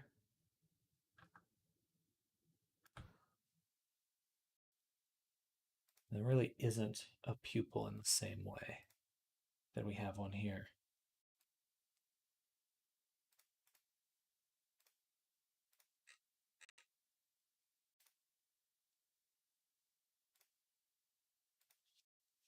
Bam. Give that a little squeeze too. A little bit thicker.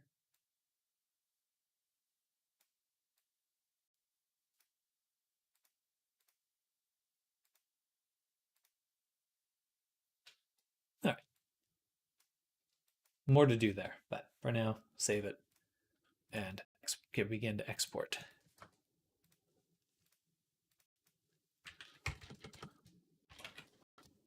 All right. Okay, time to pop open Unity. Unity. Unity.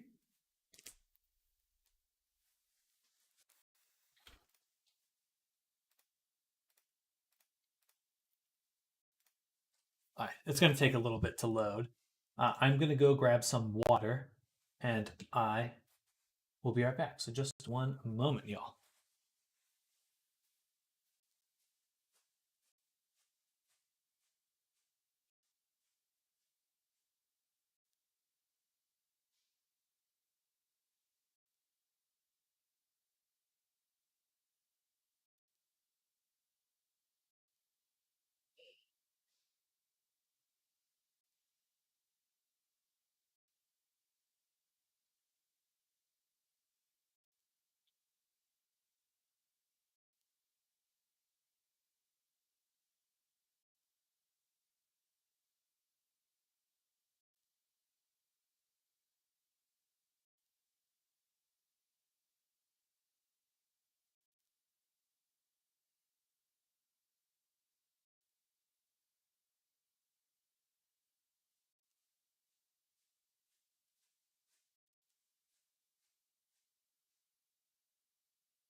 All right.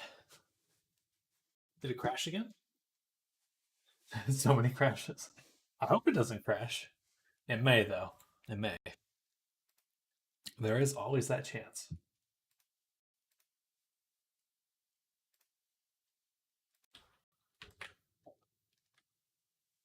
It's Unity. It's Unity.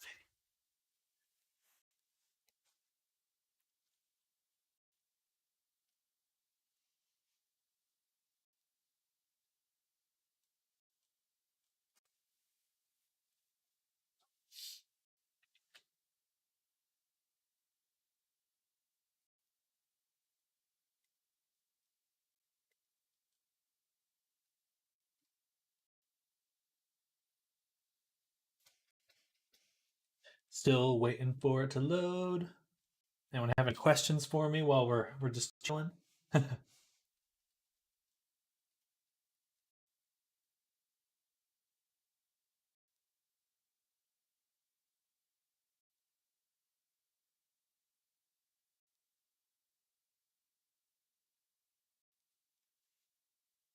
Hello, JW. Hello, hello.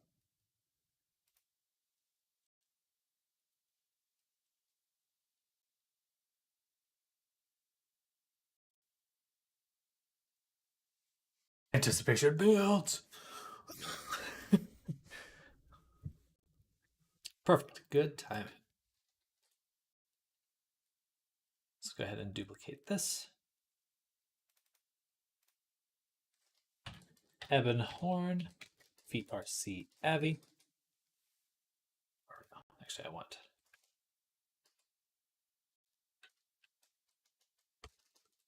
Oh, Lord. Switching programs. I don't remember how to name things.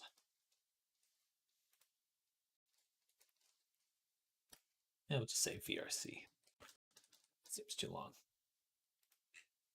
Okay.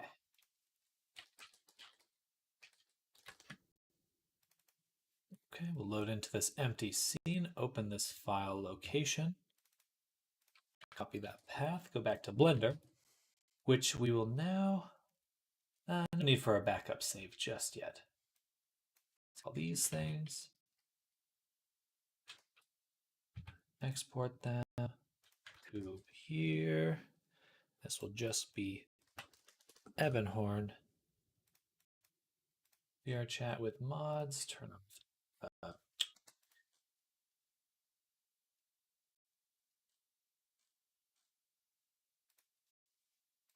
Selected with mods and tangents. Well, if I apply the mirror mods, they are going to break. So let me go back and I will make a backup copy right now, which we'll call painting version. Save. Okay. Then hit Alt-G, return everything to its original position, and export without tangent space to this file here, ebonhorn.fbx.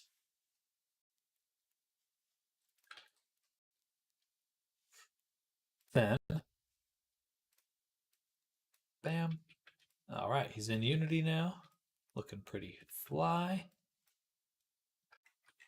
Don't like how this shadow on the normal looks. It's not nice. It's not preferred. Where's that coming from?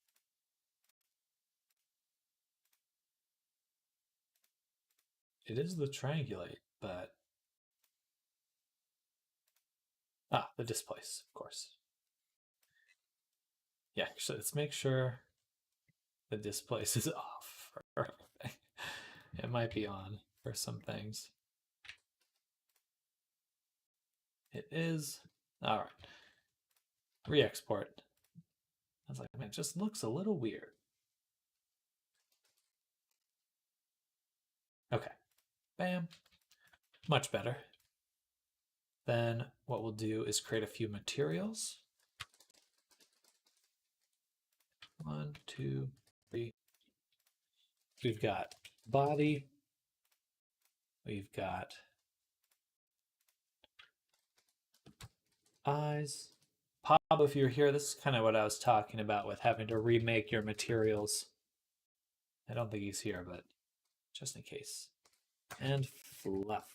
So now we have those 4 materials, and we can turn on read write, turn on legacy blend. Rig is a humanoid, even though it's got no skeleton right now, and materials will drop those in. Apply. Okay. Now for these materials, we'll switch them over to our favorite, Koyomi 8.2. I think we'll do Pro Outline. Make him look a little bit cartoony. A little bit close to this reference. There's a piece of fluff here. Probably should not be there.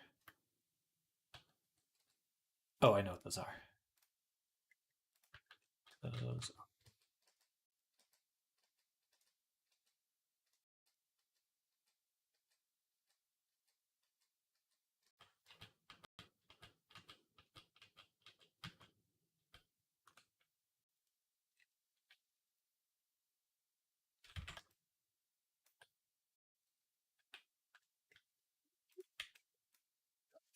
which I never applied the position to. Balls.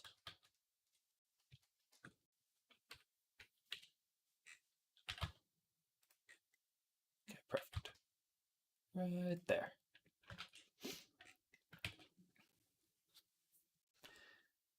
Hello, Pom Pom Haru. Hello, hello. Welcome. Kisses to you too. Hugs and kisses. Welcome to the stream. We're working on getting our materials set up so we can start painting and testing our Minotaur in Unity. But how are you doing? Welcome to the stream. I hope you're having a good one.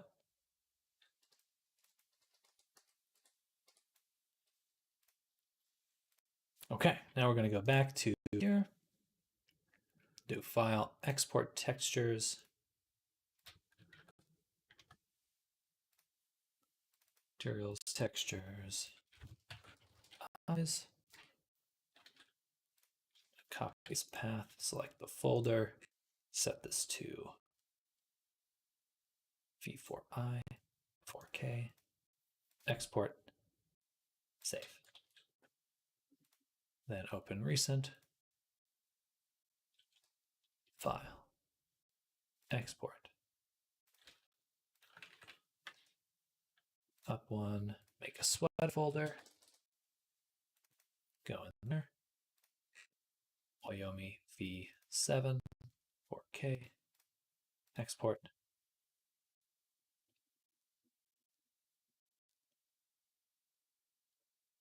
The exporting is what really starts slowing the stream down. I was working. I forgot to visit Twitch, by the way. Happy to see you again. Happy New Year. Good to see you again. I hope you're having a good start to your 2024. I know stream's getting really busy. A lot of people coming by. Shout out to all the people chilling, hanging out here. Feels good. We're entering a new era. New era. Now we're going to export these textures to here, fluff.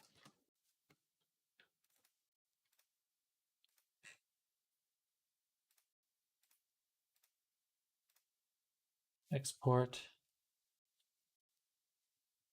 Save. One more. Body. Save.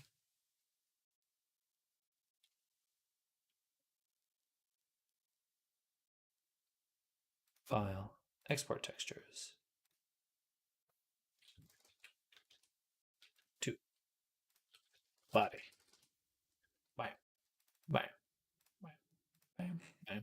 Bam. Bam. Oh, whew. My goodness.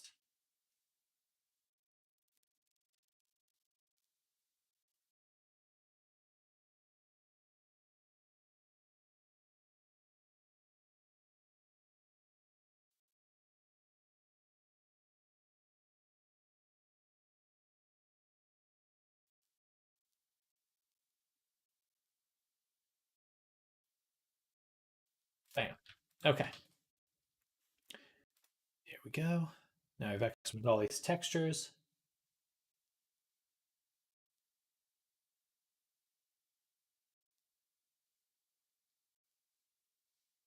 And we'll go to body.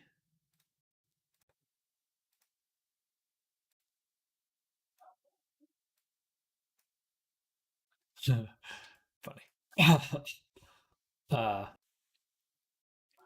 Normal map.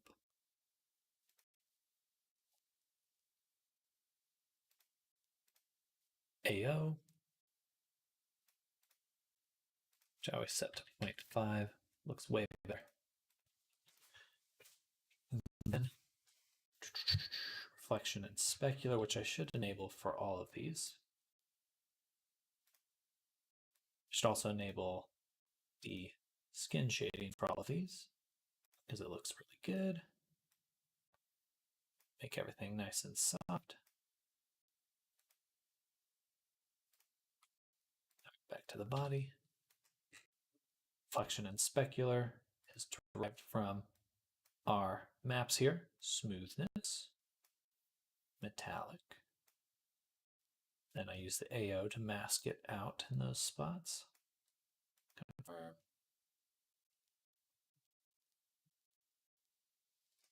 I'm going to take the sweater and just hide it really quick so we can get a better idea how things are looking.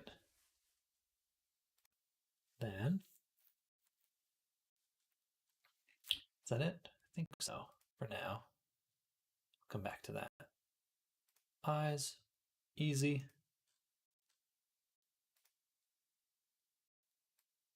Bam. Then fluff, color. Boom. Normal map. Boom. Then flexion specular. Smoothness. Metallic. Hey yo. Hey yo. Nice. Some of those broken. Some of those are broken.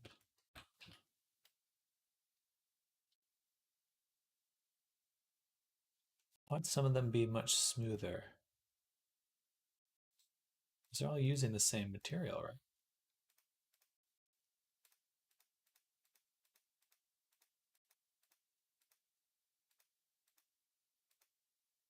Looks like it. All right. That's a mystery for later.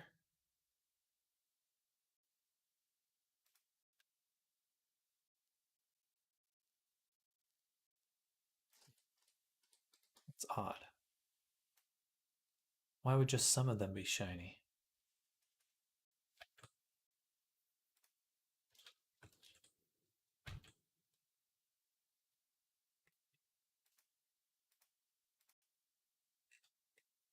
Looking good, dude. Great work on the model so far. Thank you, DPS. Hello. Welcome back.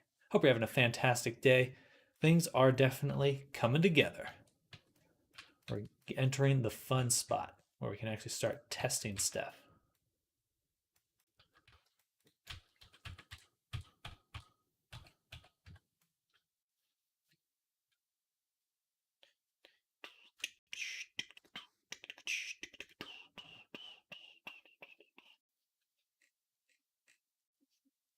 Excuse me. And those are metallic. Okay, you know what it must be? It must mean that they're inside out or they're UV mapped incorrectly. I'm going to go to fluff really quick. Well, that was the wrong one. Fluff.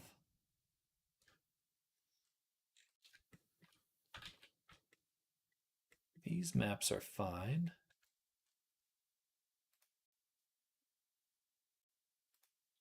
These are not. Okay. So this one's just completely broken.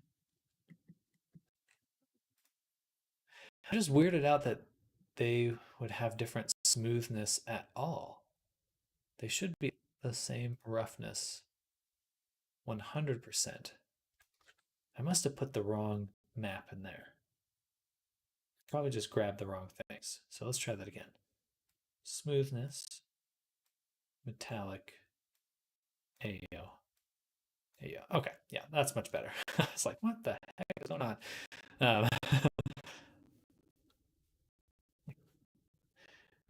It shouldn't be that broken. I expect some things to break, but it's just a surprising amount. All right. Go back to body. Flexion specular. I'm going to turn up metallic because he's got the nose ring that's metallic. And all right. Looking pretty good. Anything else? Oh yeah, the sweater. Control re-enable. Sweater.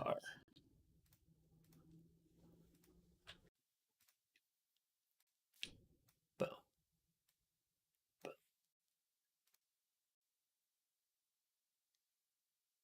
Then Ayo.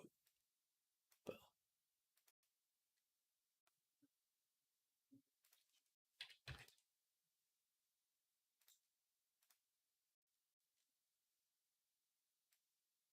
Smoothness. Boom. Metallic. Boom. Ayo.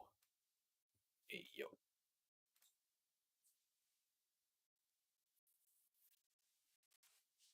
Alrighty. overall, looking super good. I'm going to take the sweater, just move it over to the side. Now we're going to do some fun stuff with our materials.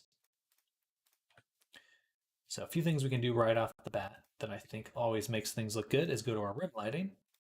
We'll turn on the lighting. I'm just going to turn off the blend strike for now. Just note on the fur color, in the crotch area, it tapers into the thicker fur. Gotcha.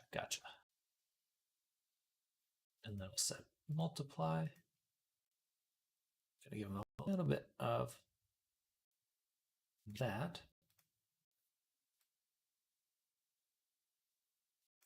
Make him look pretty smooth. Turn down that blend strength a little. We don't want it to be too strong, but we do want enough to just give him his body form.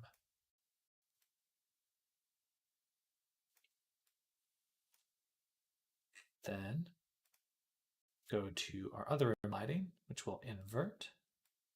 Flip the other way, turn up the sharpness, turn down the width.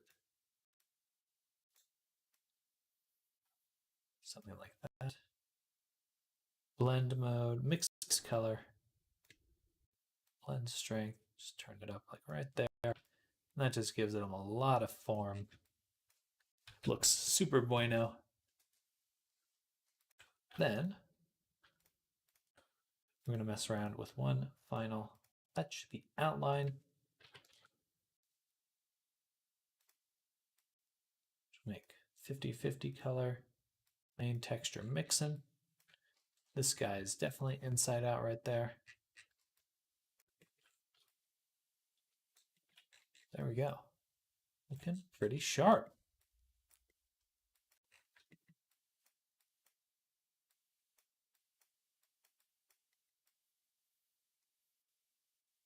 We'll definitely need to get some ambient occlusion on the fur tufts.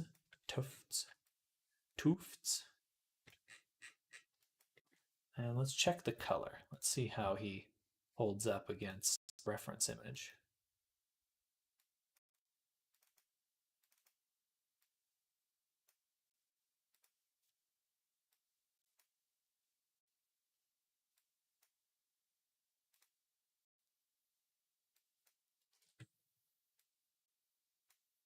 Okay, so color-wise, it's a little closer. He could be maybe a little bit brighter, I think. But that would just be the lighting. Yes, yeah, we're just blocking everything. Easier to start adjusting things once we've got everything into here.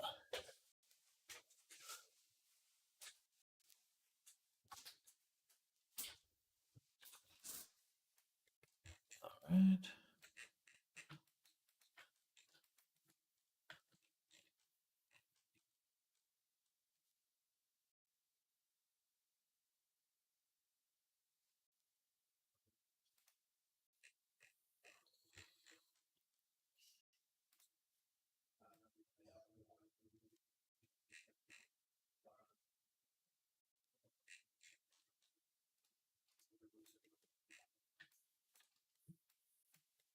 Okay, let's go to the fluff. I'm going to add up top our gradient shadow template. Boom. Boom. Come on, let's try that again. Thank you. Then base color. We'll set this to repeat none. Duplicate it, hide the original, and we'll just set these on the tufts. And this is why I laid it out this way, because I knew that I was going to want to add a shadow to all the gradients or all the tufts at once. It's a lot easier to do it this way when they're lined up and ready to go.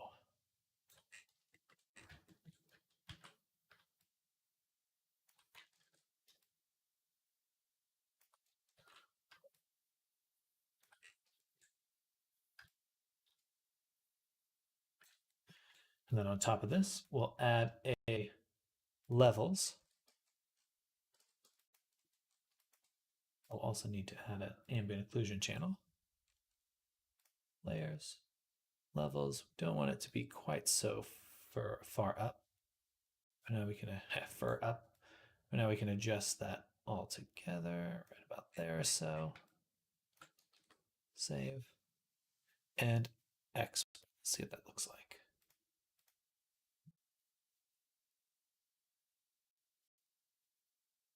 Save.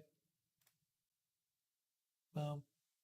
Let's refresh the fluffs reflection specular map. All right. Definitely some more shadows down there. Still a lot glossier than I expected. So I think we'll turn that down.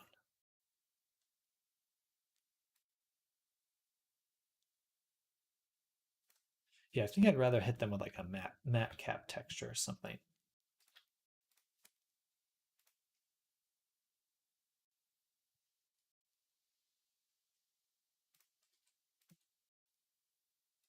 Oh, yeah, that looks nicer. Not enjoying that Unity's default reflections. Hello, Zoom. Hello, welcome.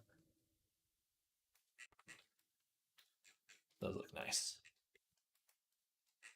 We're working on the Minotaur. Hello, welcome. Minnow.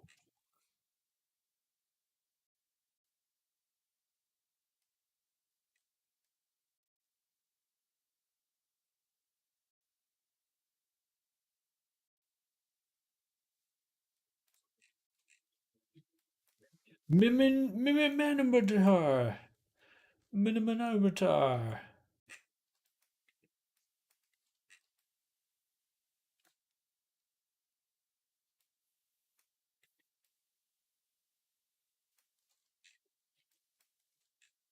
I think what else we can add is an environment remodeling.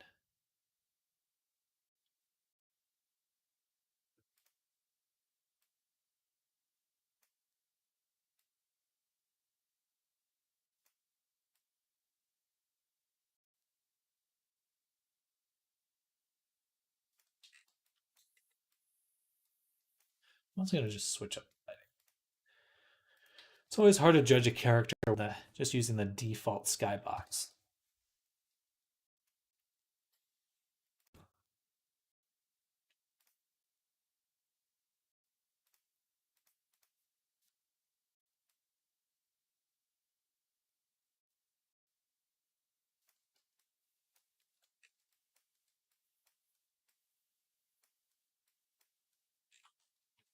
Then for our fluff, the matte cap texture.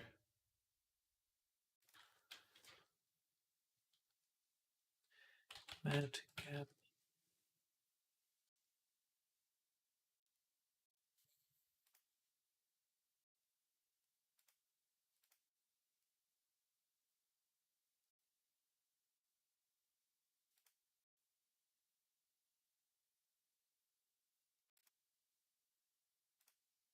I like that.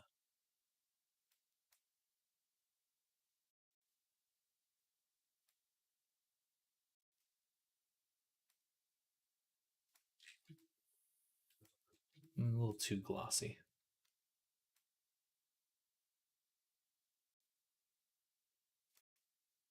Let's reset that. In case I forget to rate him, I'd rate him. I would not want to run into him late at night on the scare meter. Just have to remember that he's more scared of you than you are of him. Time to beat him up and take his lunch money.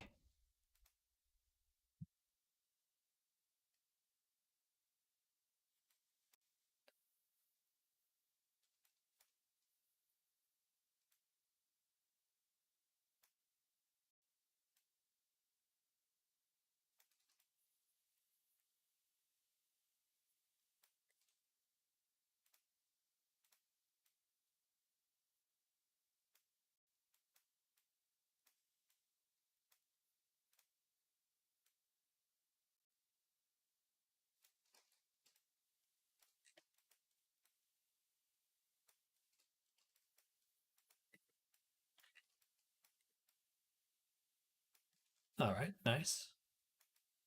Fur looks good. The eyebrows are very shiny for some reason.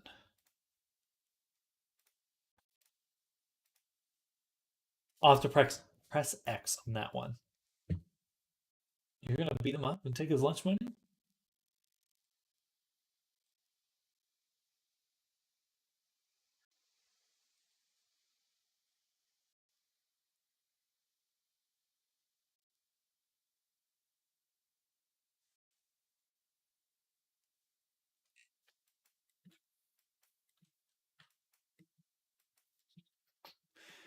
All right. Eyebrows, extra glossy for some reason. No gloss. Oh, weird. Ah, the hoof overtook it. That's why.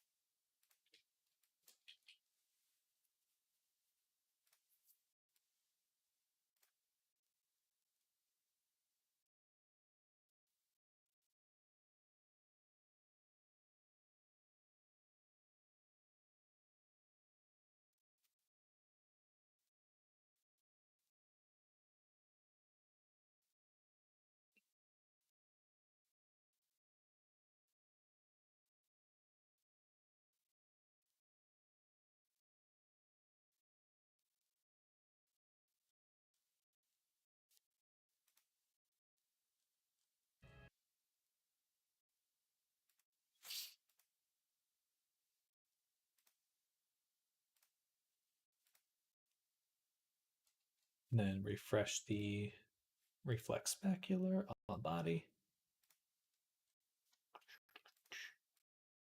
Oops.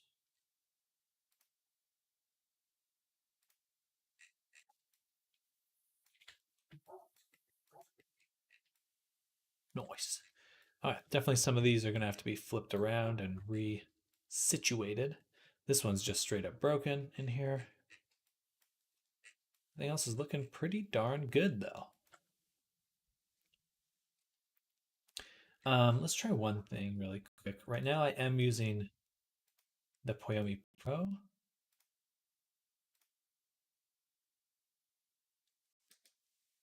The skin shading.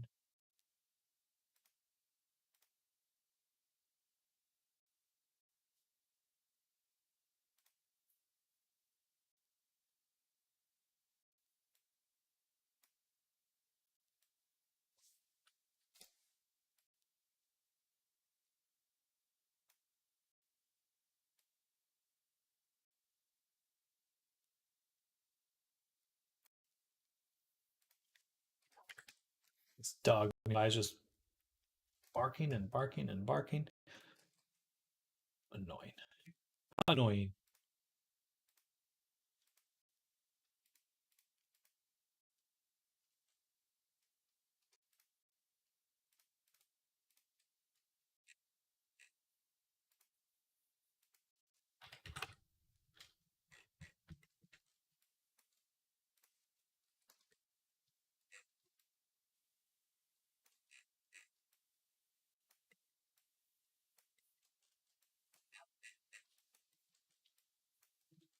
All right. What else? Well, let's start on some of the texturing on the body. It just feels a little too shiny to me. A little too glossy. That's our rim lighting we added.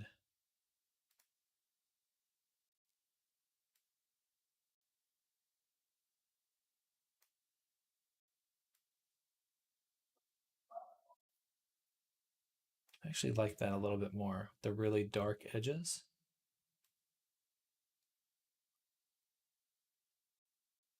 It helps form a little.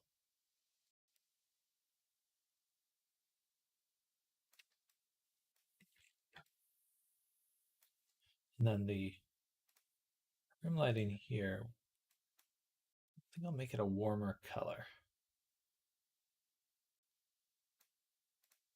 Even the lighting tint, the shadow tint.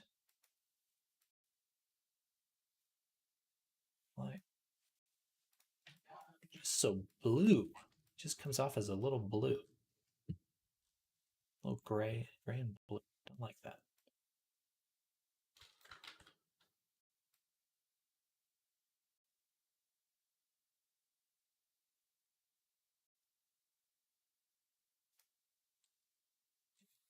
Reflections on spec. Let's see what smoothness does. Doesn't turn the body down that much. Ebonhorn, buy the Ebon. Did you reach 10K points yet so you can add yourself to the mural? To the mural.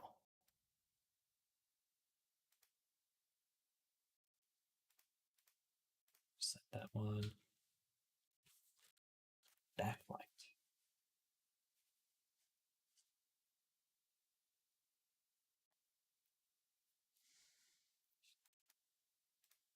No effect. All right.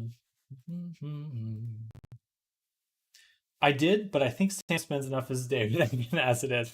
Well, definitely for anyone that redeems the sketch request, please follow up with me on Discord because I don't really get them through the restream anymore.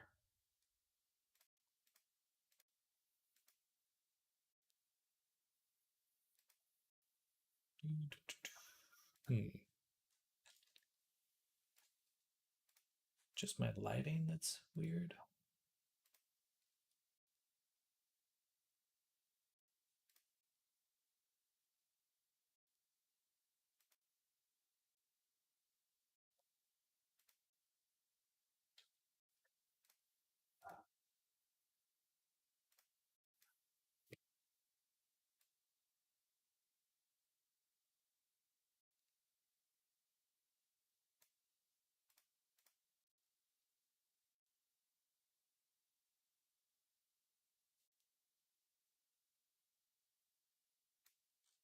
There we go. That looks better.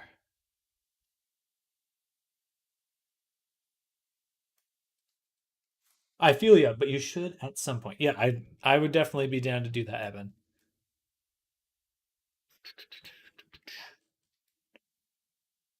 And then for the fluff, I can't mask the anistropic. Oh, that's probably what it is. For the body, I should have added the ambient occlusion as a mask. Subtle, but important for both of these.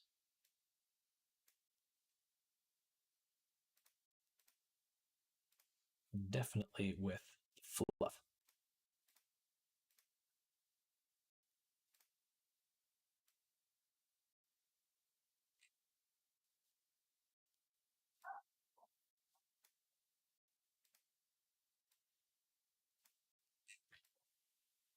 Okay. I'm surprised you can't mask out the anistric, though. That's weird to me.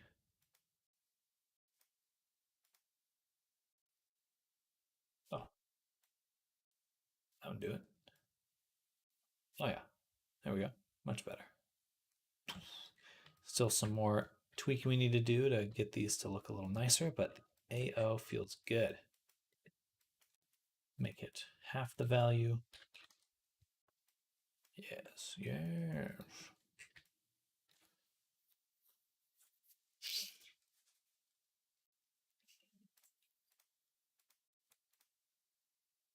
All right, let's take a look at the sweater.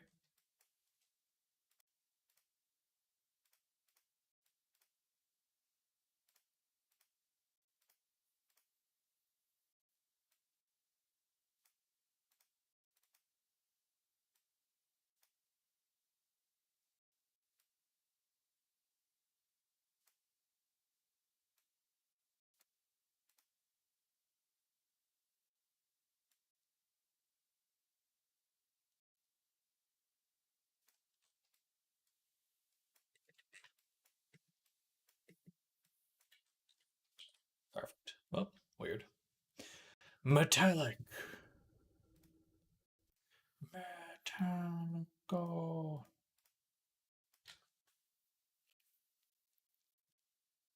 Huh, did the body and the fluff.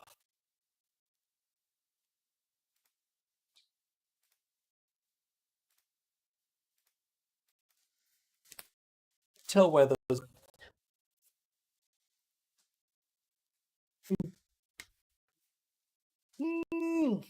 Okay.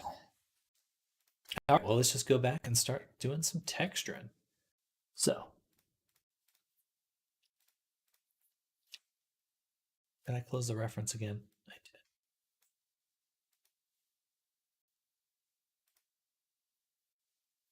Let's get the nose.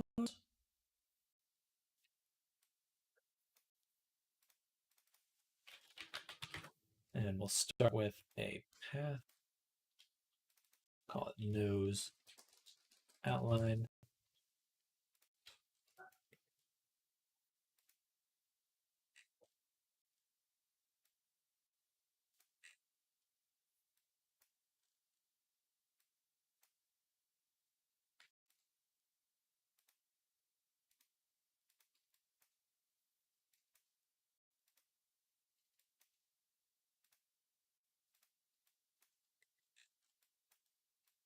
Should basically go under, but we'll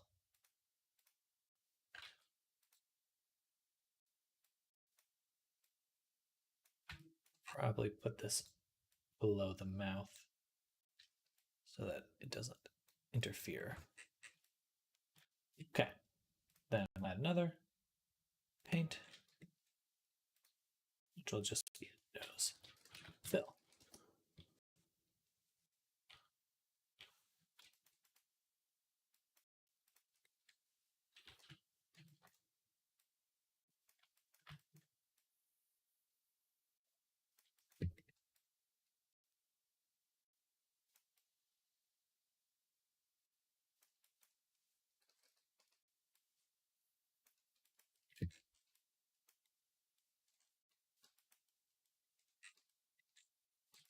Gosh darn it.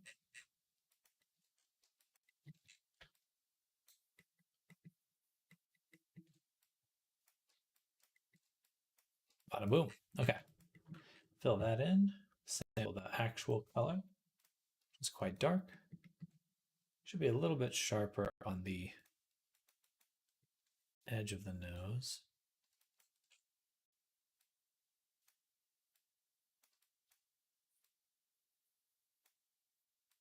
Perhaps a little bit more like that.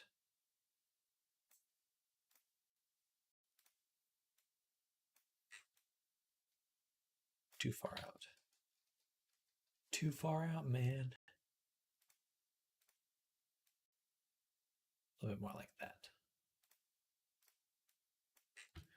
Okay. Then I will use an anchor shadow tint with a fill, or anchor point, excuse me. Bam. I'm off to read a book before I head to Sheepland. Till next time, loving Evan's character so far. Thank you, Zoom, and appreciate that. I'll pass that on to Evan. Thank you for hanging out. I hope you have a great rest of the evening. Enjoy your book. Catch you tomorrow for Thursday. Already so far through the week. What the heck?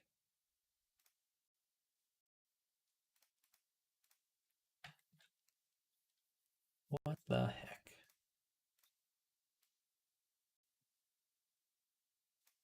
Let's switch this to a mask outline.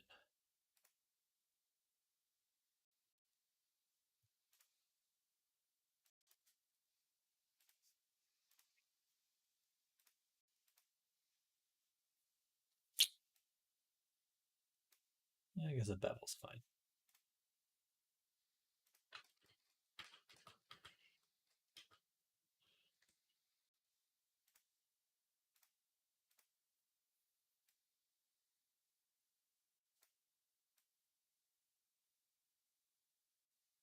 Maybe I should just paint that in. Or at least paint the nose out.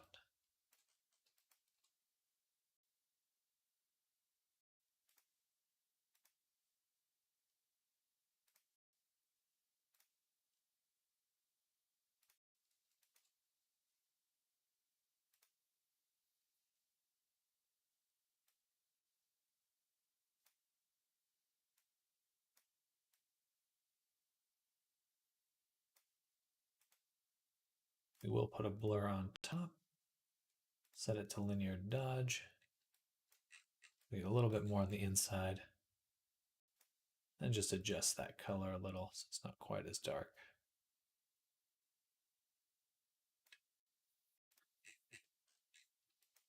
There's a little speckle right there. A little speckle.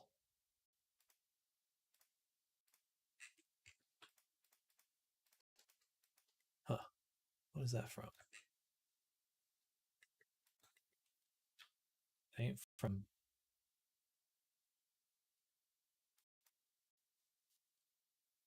Oh, I see.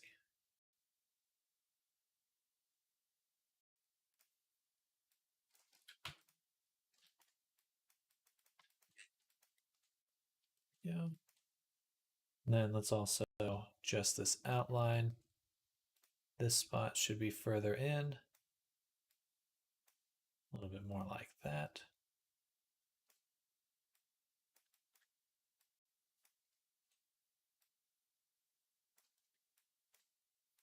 All right.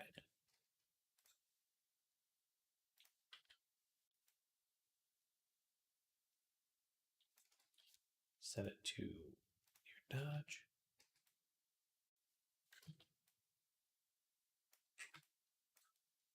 Beautiful. Okay. It's got a nose now. Gonna fill it roughness to 0. Or I guess that is a nose. We'll make it a little glossy. Maybe even get a little height.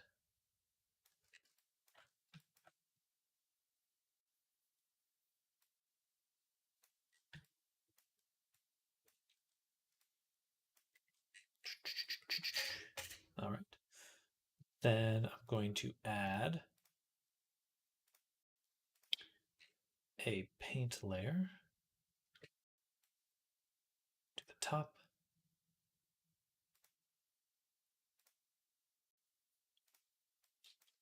Take this, none, duplicate, turn it off, set this ambient occlusion as a map. There's a few things we'll want the shadow on, such as the horn.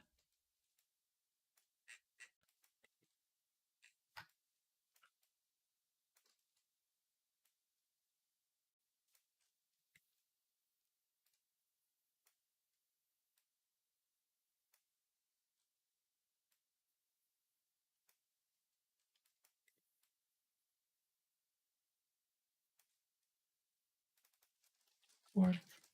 We'll add a paint up top. Multiply.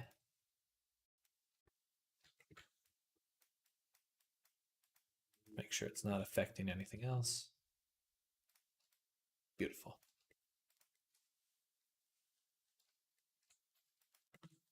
A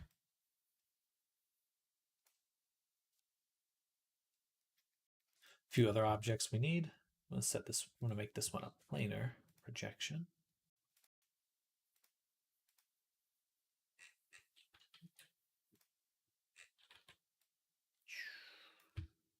Boop. And this will be the top of the teeth.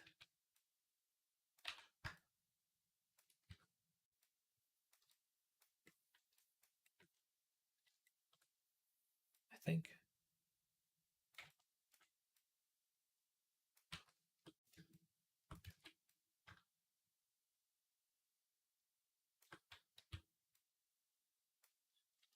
Doesn't seem to really be affecting the teeth, does it?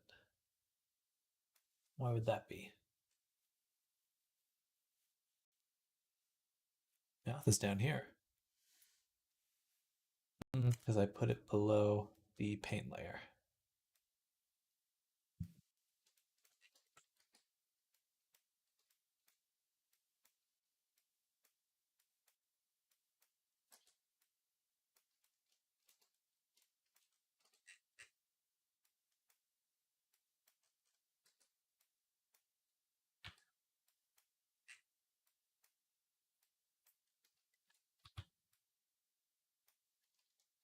Okay, teeth top,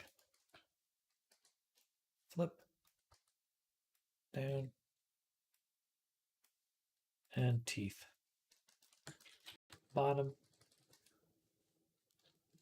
then tongue,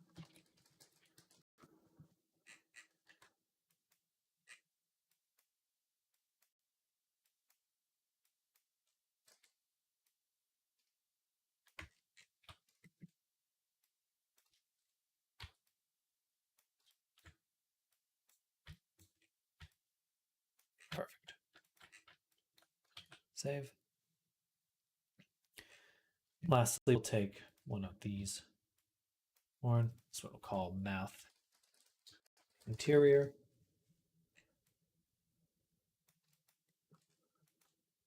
Figure out which one it is. This one.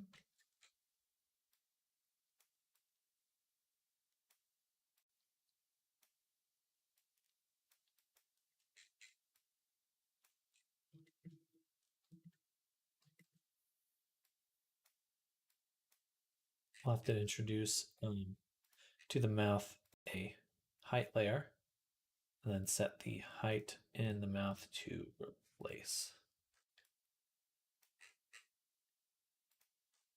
Is that the height information from the nose was coming through? All right, now we got some good details on shadows and stuff coming through. Let's do some more. So we'll take the tongue. We're going to call this hoof.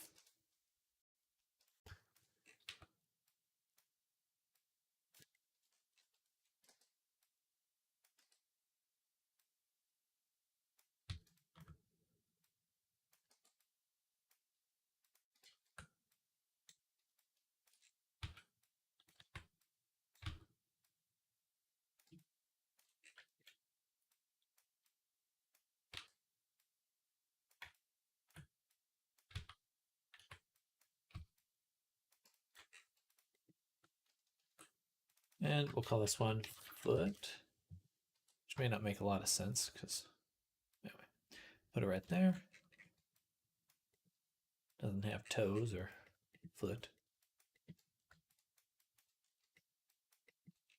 All right.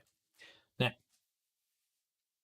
it's looking pretty good, but this edge is way too uniform on the tummy.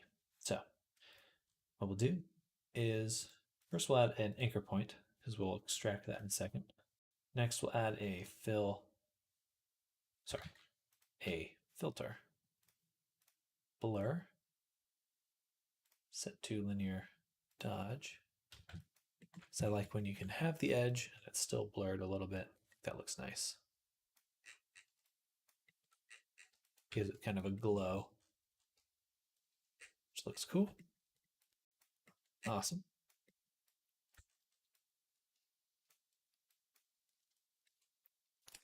The pen here, this can be lowered.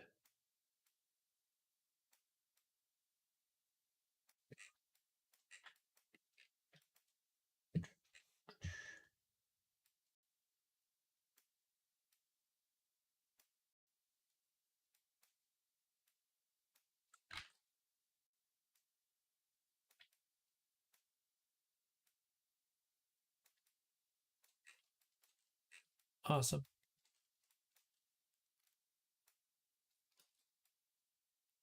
I'll have to paint this out as well. Linear dodge.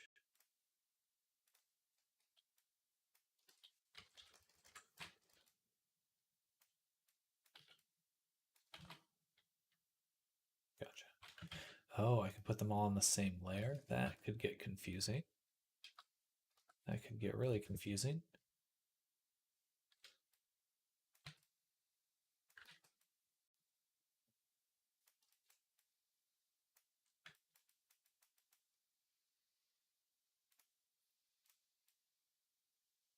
Oh, balls. That's annoying.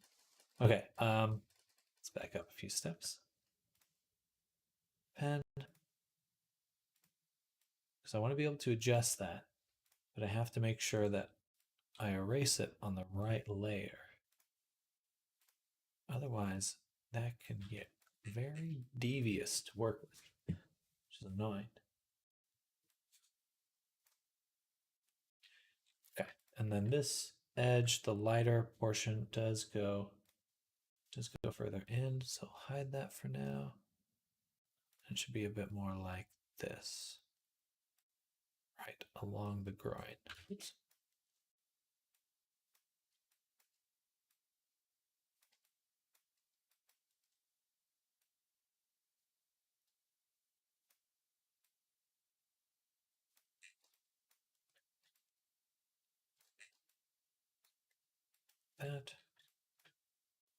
A little bit further in.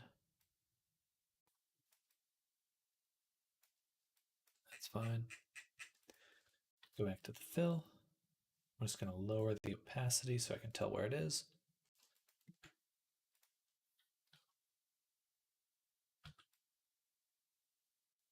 And we'll just cut through that. Just cut right through that.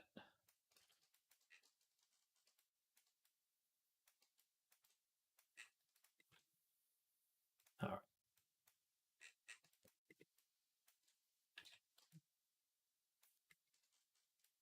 Awesome. I think we'll move just the pen even further, actually.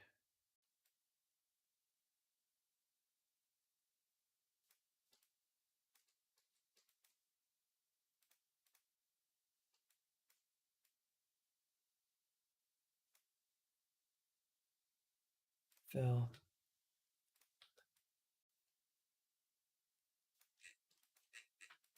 Okay. Awesome. Now, one thing I also want to add is another channel, a user channel. On the very bottom of the stack, we have this. The base, we'll add it. Bam. But it should be black. And the nose ring is the only layer we'll have to be white, because we want to put a matte cap to target the nose ring. Maybe the horn too. Yeah, let's do the horn as well. Yeah.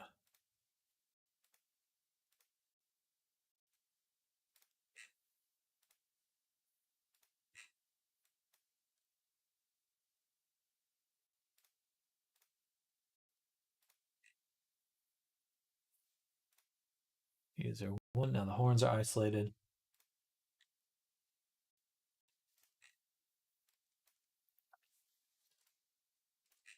Perfect. Save. You know what? The nose ring should also have a gradient. Now that I'm thinking of it. Wow. Did not realize it was taking up this.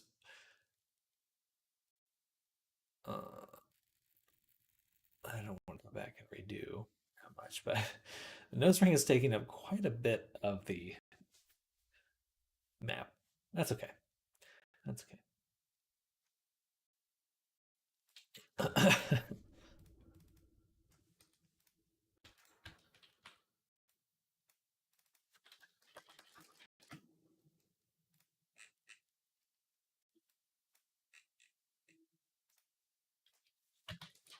Gradient. This kind of gradient.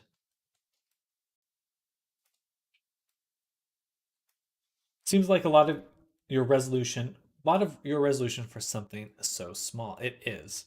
It's a bit egregious. But I don't think the rest of the maps are going to get that much bigger. So I'm not terribly worried about it. It's more annoying than anything.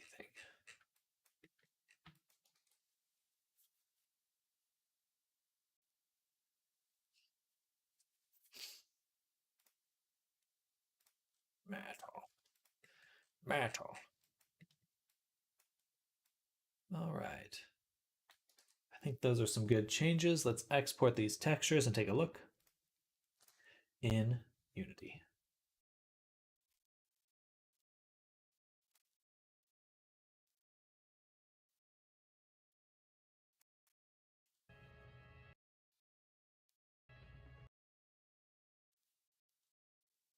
The bank. All right.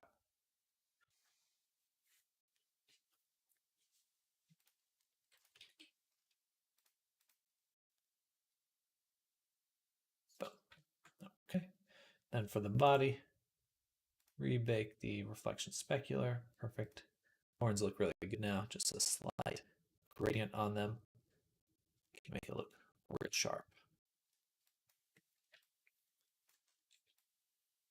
I think we'll want to increase the shadow on the hoof quite a ways.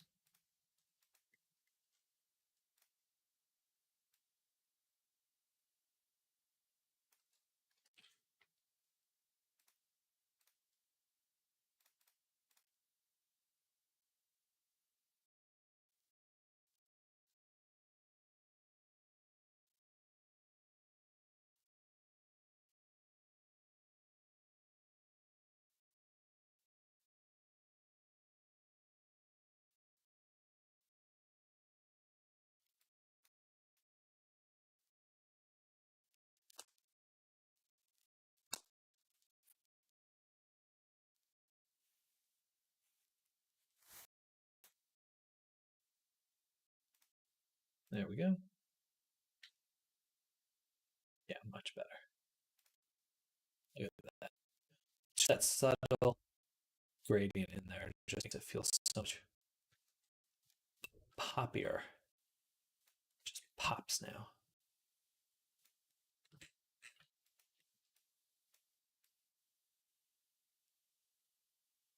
Nice. Okay. We'll also want more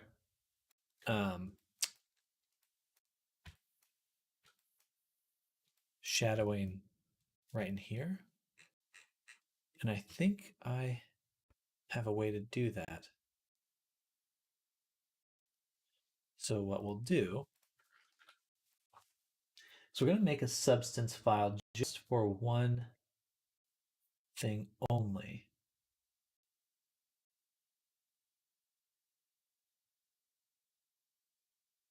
We'll want it like this. So we'll take topo body,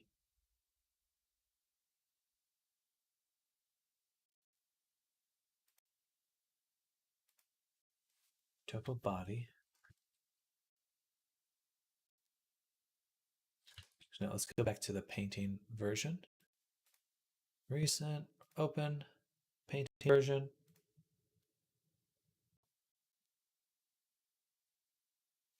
Okay. And we're going to make a new version, which is called 16 painting version. Make these names even longer. Fluff shadow. Save. Okay. What we'll do here is take the sculpt fluff,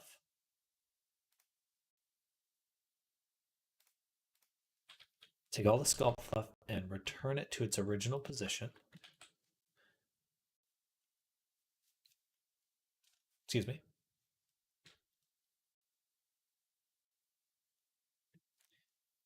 Then we'll take the retopo body, turn that on. We want to adjust this back ways. Or actually, turn it here, take these both, move them back. So I don't think we need to move anything else. We could move the horn in. Okay, that will work. Just tried to simply bake a dirty vertex color to an image texture in Blender. Every single feature about vertex colors has been removed and must go through color attribute and diffuse to bake. I know that with geometry nodes, how they organized attributes has changed quite a bit.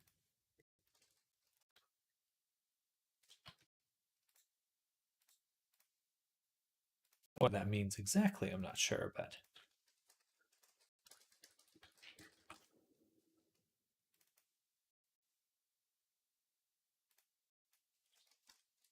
fluff, shadow, body.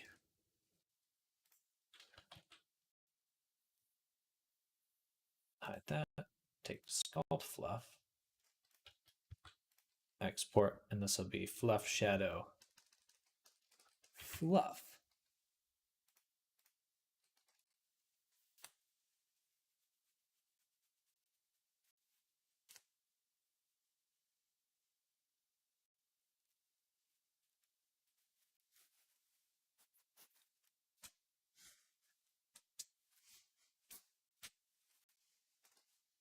Fart.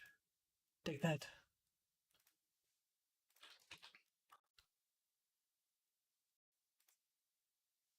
So now we'll make a new file. Fluff shadow, body, open that one.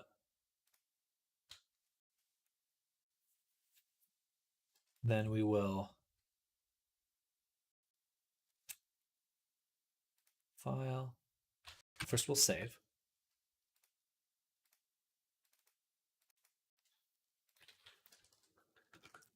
Fluff shadow v1. Save. Then go mode, bake mesh maps. Load in our high poly fluff. which will be in the wrong spot, but we want it to clip this time because we want to extract an ambient occlusion map from where they intersect. That will be incredibly useful.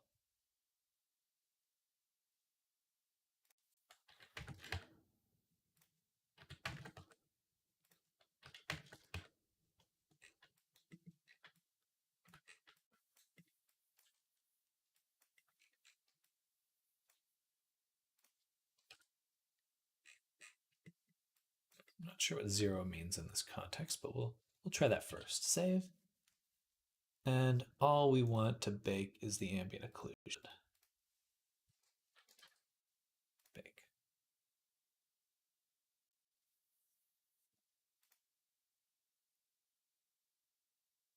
That'll look right. I think the dilation is too close to the body. Can't be 0.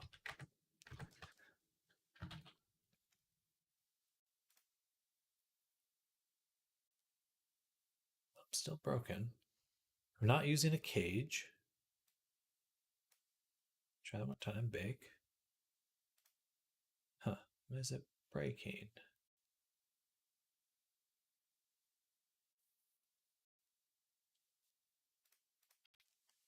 I don't understand. Not using a cage.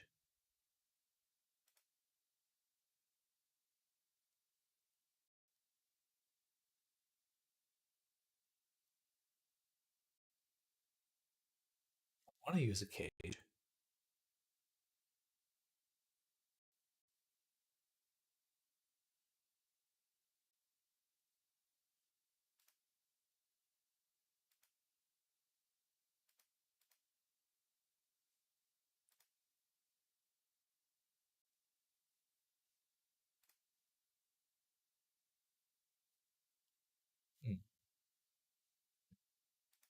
Never seen that before.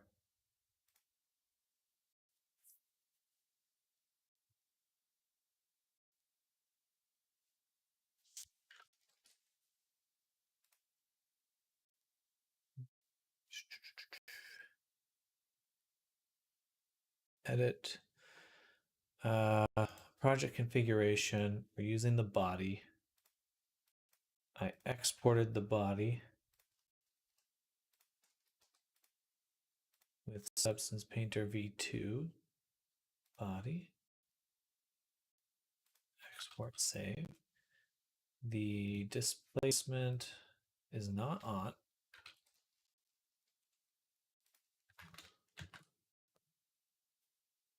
This is the same. This is baking the same. Go to bake mesh maps. I want it to bake. Maybe it's because there's just nothing else here either. So maybe I need to export the fluff and the sculpt body.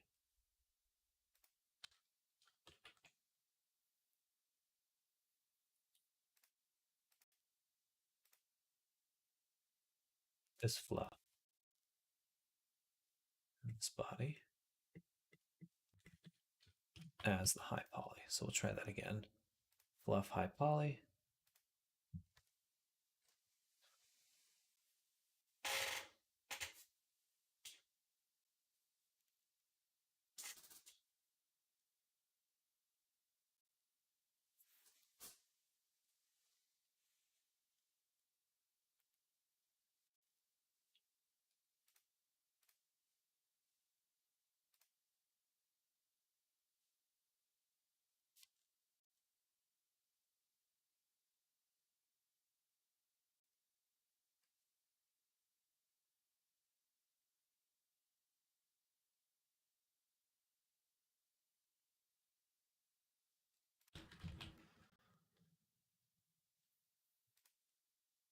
All right.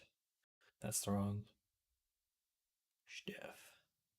But now this should work a little bit better because it was basically just sampling through the body, which makes sense. So it wasn't breaking, it's just there's nothing to stop the ray that it's casting. the other side.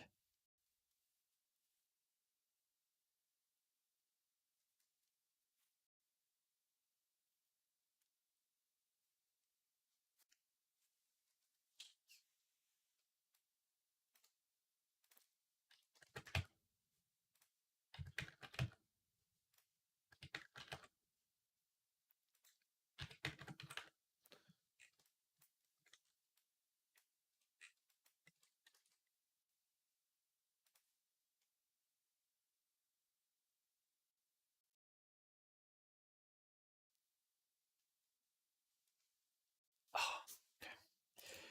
Now we're crashing. Hopefully I saved.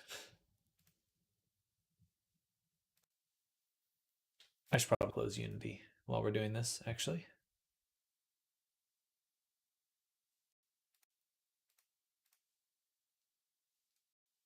Oh no! Oh no! No! And we'll close Blender too.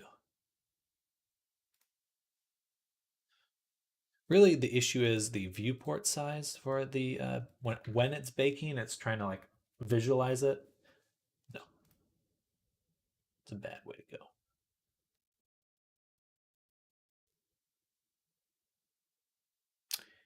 Balls.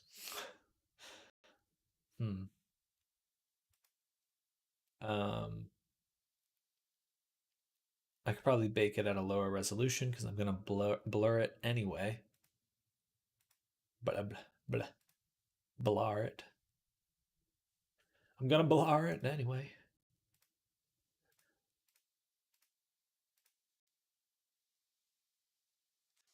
Edit, bake mesh maps. I'm only baking at 1024.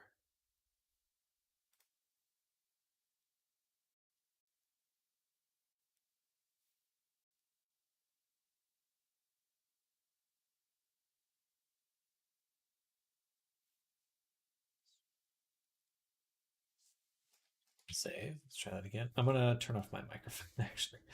This sometimes crashes OBS. So, well,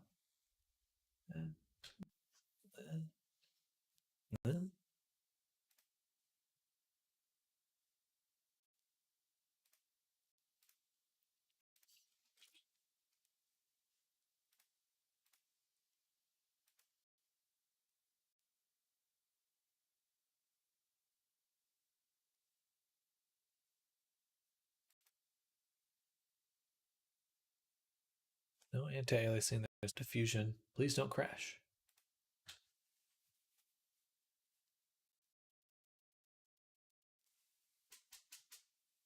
And it crashed. Okay, we're gonna try turning off my microphone because sometimes that interferes with the GPU. But there's a good chance that will crash Painter. Maybe I should just call it for here today. It's a little bit earlier. I'll still work a little bit, but we got other stuff we can do. Yeah, okay, we'll come back to that. There's other things that I do in the last 20 minutes of the stream besides try to bake that. But it will look good because the body needs shadowing where the fluff touches the body. It looks weird right now without that.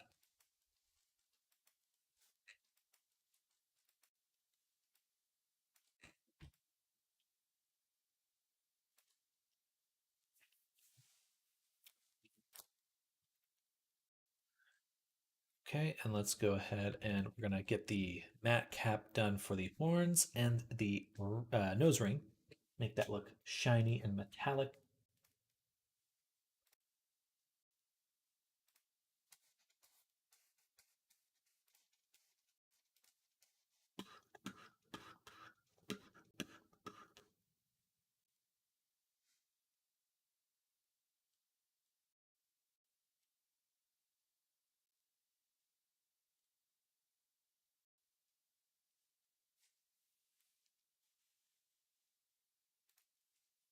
All right.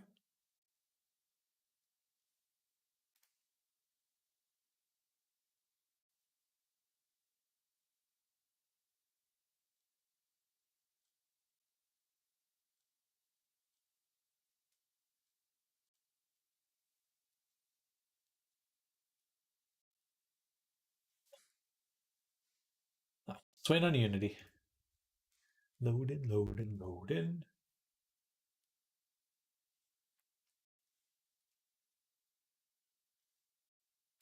Okay. So that looks good. Let's go to Evanhorn body.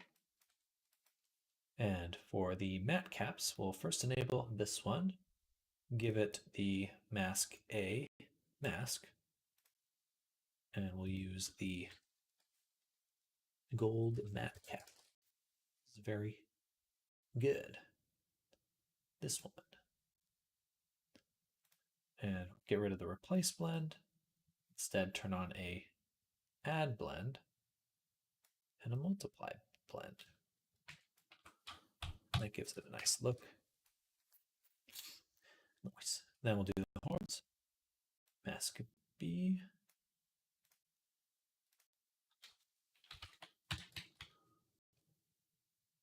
Or something like this.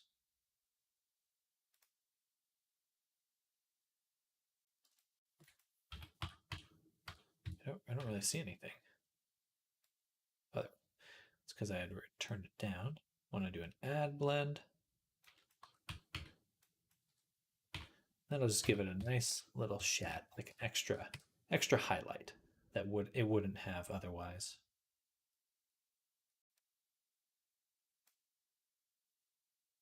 What else we got there? That isn't bad.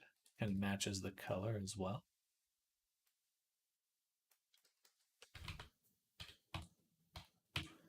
We can also try giving it a double-sided blend. All right, that should make the horns look quite glossy. The nose looks good. I like how that came out. It looks soft. Boop. Looks like you could boop it. Boop. That's actually would be nice to have it have just a slightly smoother edge. So if we go here, we look at this and we go to nose and here we'll add a filter blur. That should make it smoother, smoothish, maybe above the mask.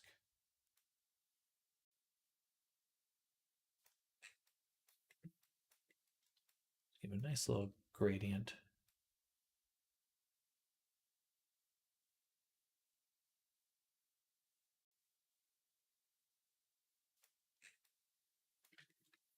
It's gonna get booped so much. And inside of this, we can add a material. We'll call this nose bump. Give it a noise.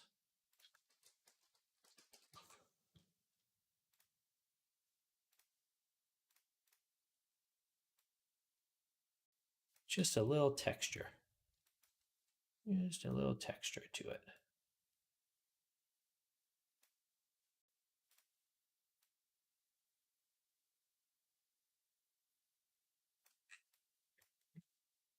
Maybe scale it twice. Set it to triplanar.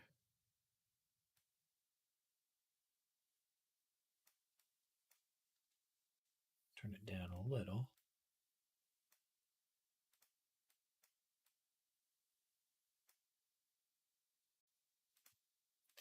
Why can't I turn it down? I guess we would want to add a fill instead. Set that to apply. Use the fill as a slider. Right about there. Just a little textural difference. A noisy nose texture. Really nice nose. Is it roughness or metallic that gives it that shine? Roughness. And did you paint the dark engines around the nose or were they baked? This is one of the benefits of using Substance Painter is that I've actually used something called an anchor point. So this allows me to extract the mask as it is at this point and then use it on another layer which is up here, the anchor shadow. And so it gets that, and then I use a mask outline to create another kind of effect around it. So I have control over just this edge, as it were, and I can kind of tweak it or change it however I want. It's really handy. That is one of the benefits of having it be in Substance, because they have those kind of cool features. And it allows me to kind of create this smooth gradient. I could even take the anchor shadow, give it height, and push the height down, and that will also help emphasize that. So it looks kind of like squished on the sides. But that's probably a little too strong.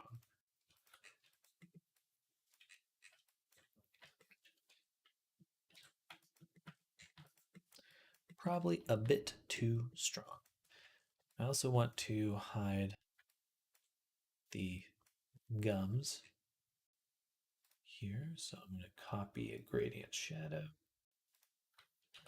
Go to the mouth, paste it here, set this to multiply.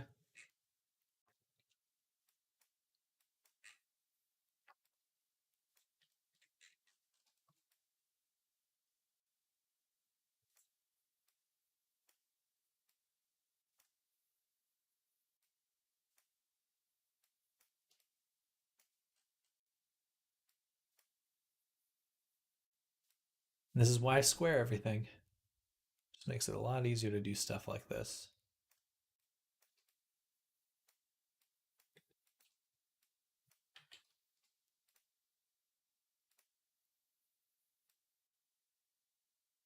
Push out the gum line a little bit easier. Though it does go up on the roof of the mouth, which I didn't expect. Or no, that's something else. That's a gradient shadow. There's a glare on my screen. It's like, what is that? It's just some weird other gradient there. Has nothing to do with anyway. Nothing to do with either of those things. It's just my physical screen. Nice. All right, I am gonna add one more noise noise bump. I would also like a body bump as well, in order to just give the whole body a little bit of detail up close, just so it doesn't look so uniform. But we do need to mask it out of certain things, like pretty much everything up here. None of that should be affected, and none of that, and none of that.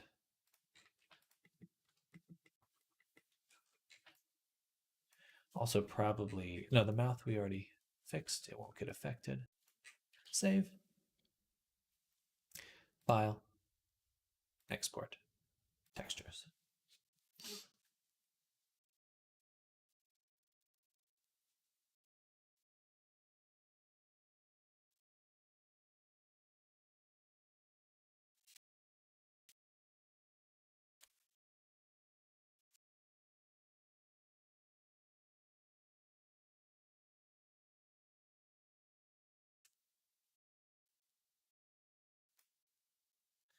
It starts getting slower and slower the more I add to Substance.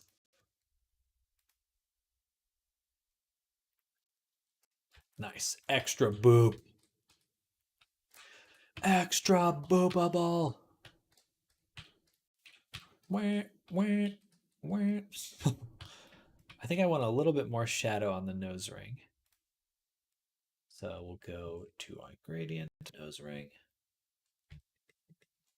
I'm going to go to balance, push it this way, turn up the contrast a little, save, export again.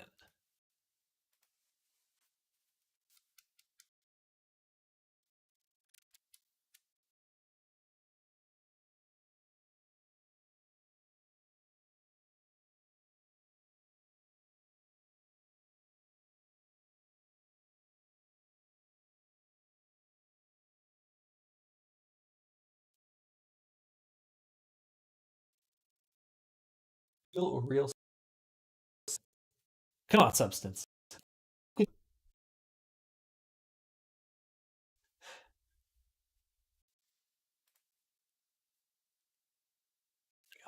Just a little shadow. Because it's so close. That looks really good. Very satisfying. The eyes look really good. Though they will look quite different tomorrow. They're going to be a lot brighter. You got to get that neon yellow green in there, the lime lemon color. Nice. Okay, it's definitely coming together now. Good to see. Also want a shadow on the inside of the ear, most likely. And again, we just need a very soft shadow around all of the fluff and where it intersects with the body. So right now, that's the only thing that feels really weird. Doesn't pop. Oh no, clipping. What, for the nose ring? Oh, and the fluff, yeah, the fluff's gonna need some. I mean, this one's pointed the wrong way.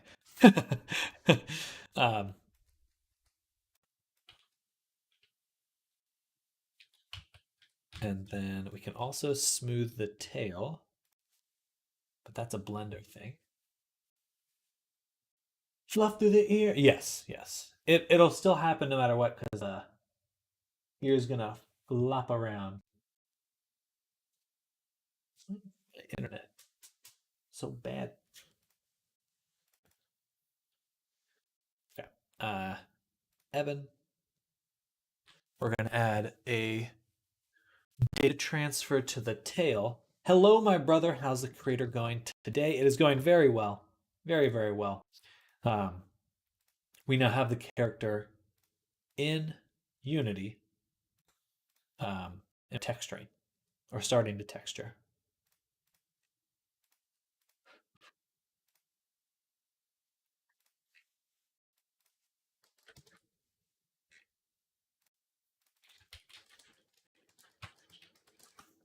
But how's your day going? Hello.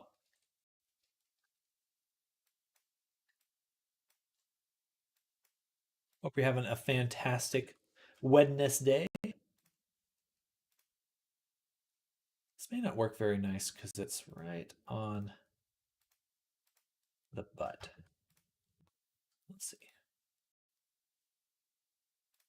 No, that's better. That is better. A bit more over. Could be a little bit smoother. Nearest face interpolated.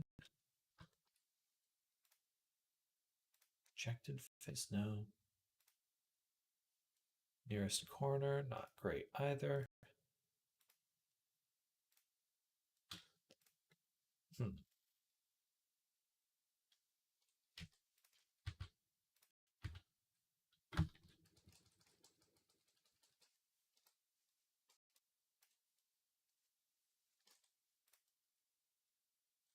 Still getting some odd normals right there.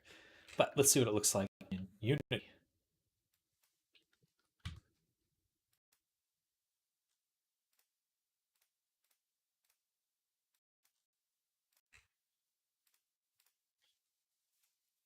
Well, I'm glad your day is going well.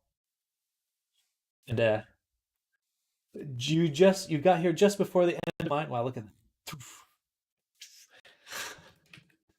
I'll be wrapping up the stream in just a little while. Dude, that blends a little bit better. A little bit better. I can't say I'm in love with that, but we'll figure out something else to make it blend. All right, he's looking good though. Feeling proud of how he's coming together.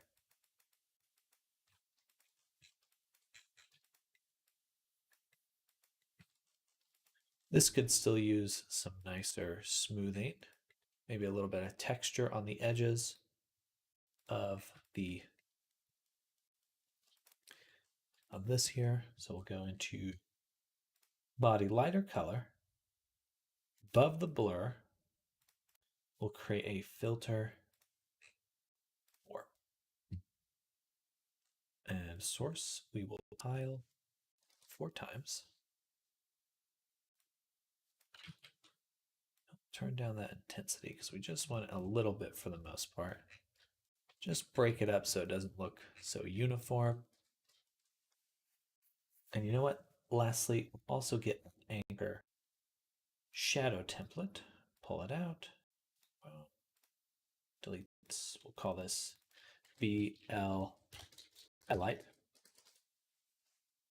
And add a fill, body lighter color, and then add a. Yeah, I love Substance because you can just really quickly like, oh, what would it be like if I did this without having to like paint everything by hand like a crazy person, like a madman.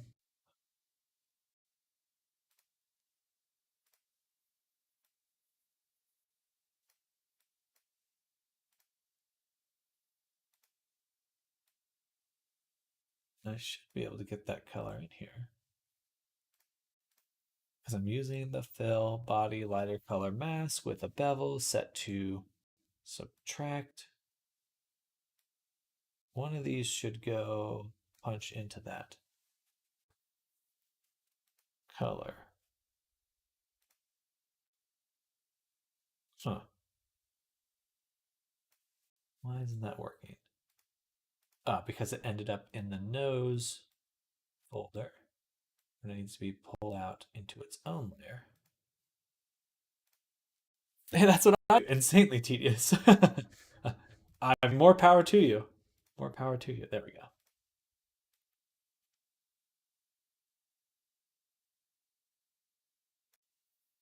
More power to you.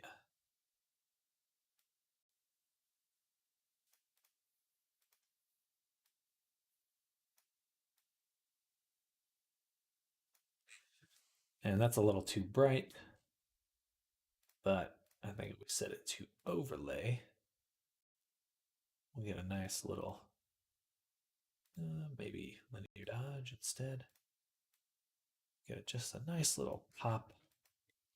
So it doesn't feel so similar. And we're going to cheat and do the same thing either way.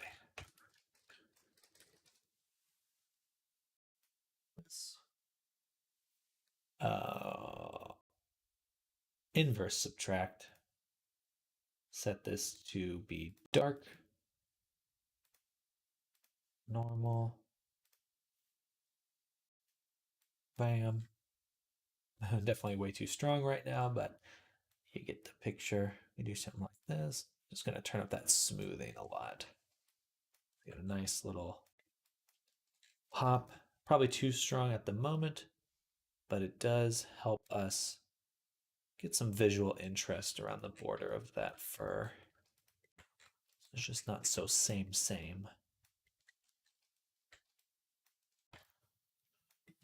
I don't like that. What's that? What the heck is that? What the? It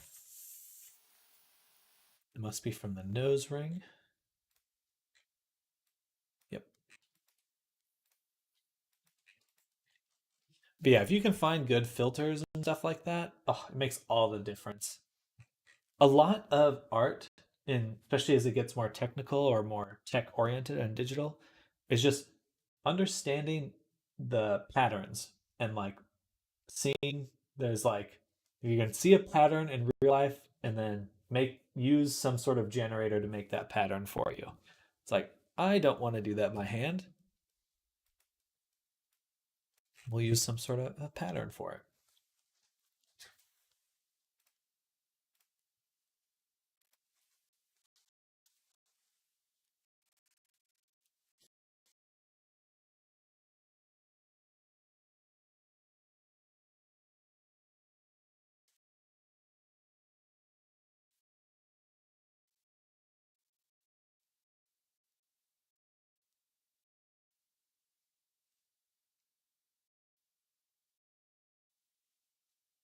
Save.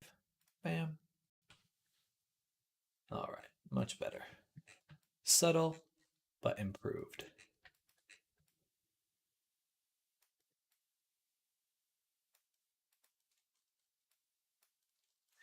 think I'll try to make the lips a little glossy too, or at least dark right on the edge. I think that'll look a little bit nicer. We'll see. I might save that decision for when we rig characters. The anisotropic on the fur is looking good though.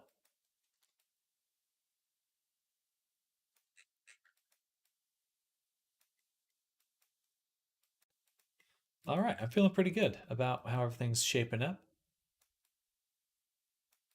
We'll want more shadowing inside the fluff. Like I like how it looks right here in this spot. I want more of that elsewhere. Now we'll have to do two things for that. First is arrange them a little bit nicer, and then push the gradient up further. There's also a hole in that one. Oh, this one's facing the wrong way. Yeah, some of these really need to go. I'll probably delete and then duplicate some of these. Can't wait for rigging. I'm excited. Major progress today. Oh yeah, it really speeds up from here. We really hit the kind of the main stride. I think I will probably go back, get rid of some of these, and then match kind of a pattern like this because I like how that looks. It's a little more stylized, a little less wobbly. The upper part is very bright. All right, everyone. I think it is time to call it for the stream. It is 5 o'clock my time. I will be working a little bit longer, but I think I have to turn off the stream in order to get substance to bake properly for that floof. So we're going to cut here, and I just want to say a big shout out to and thank you for everyone that's followed me today, followed and subscribed. If you'd like to see more, I will be back every day of this week, as I am every week working on new avatars and things like that. If you'd like to see more, hit that follow, hit that subscribe.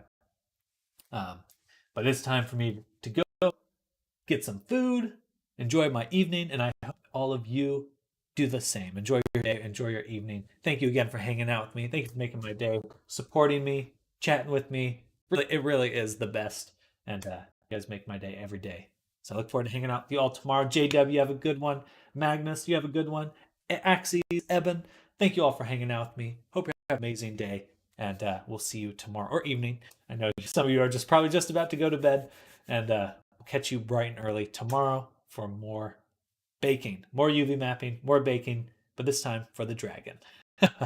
Catch you then and enjoy your day, everyone. Bye. Bye. Bye, everyone. Have a great day.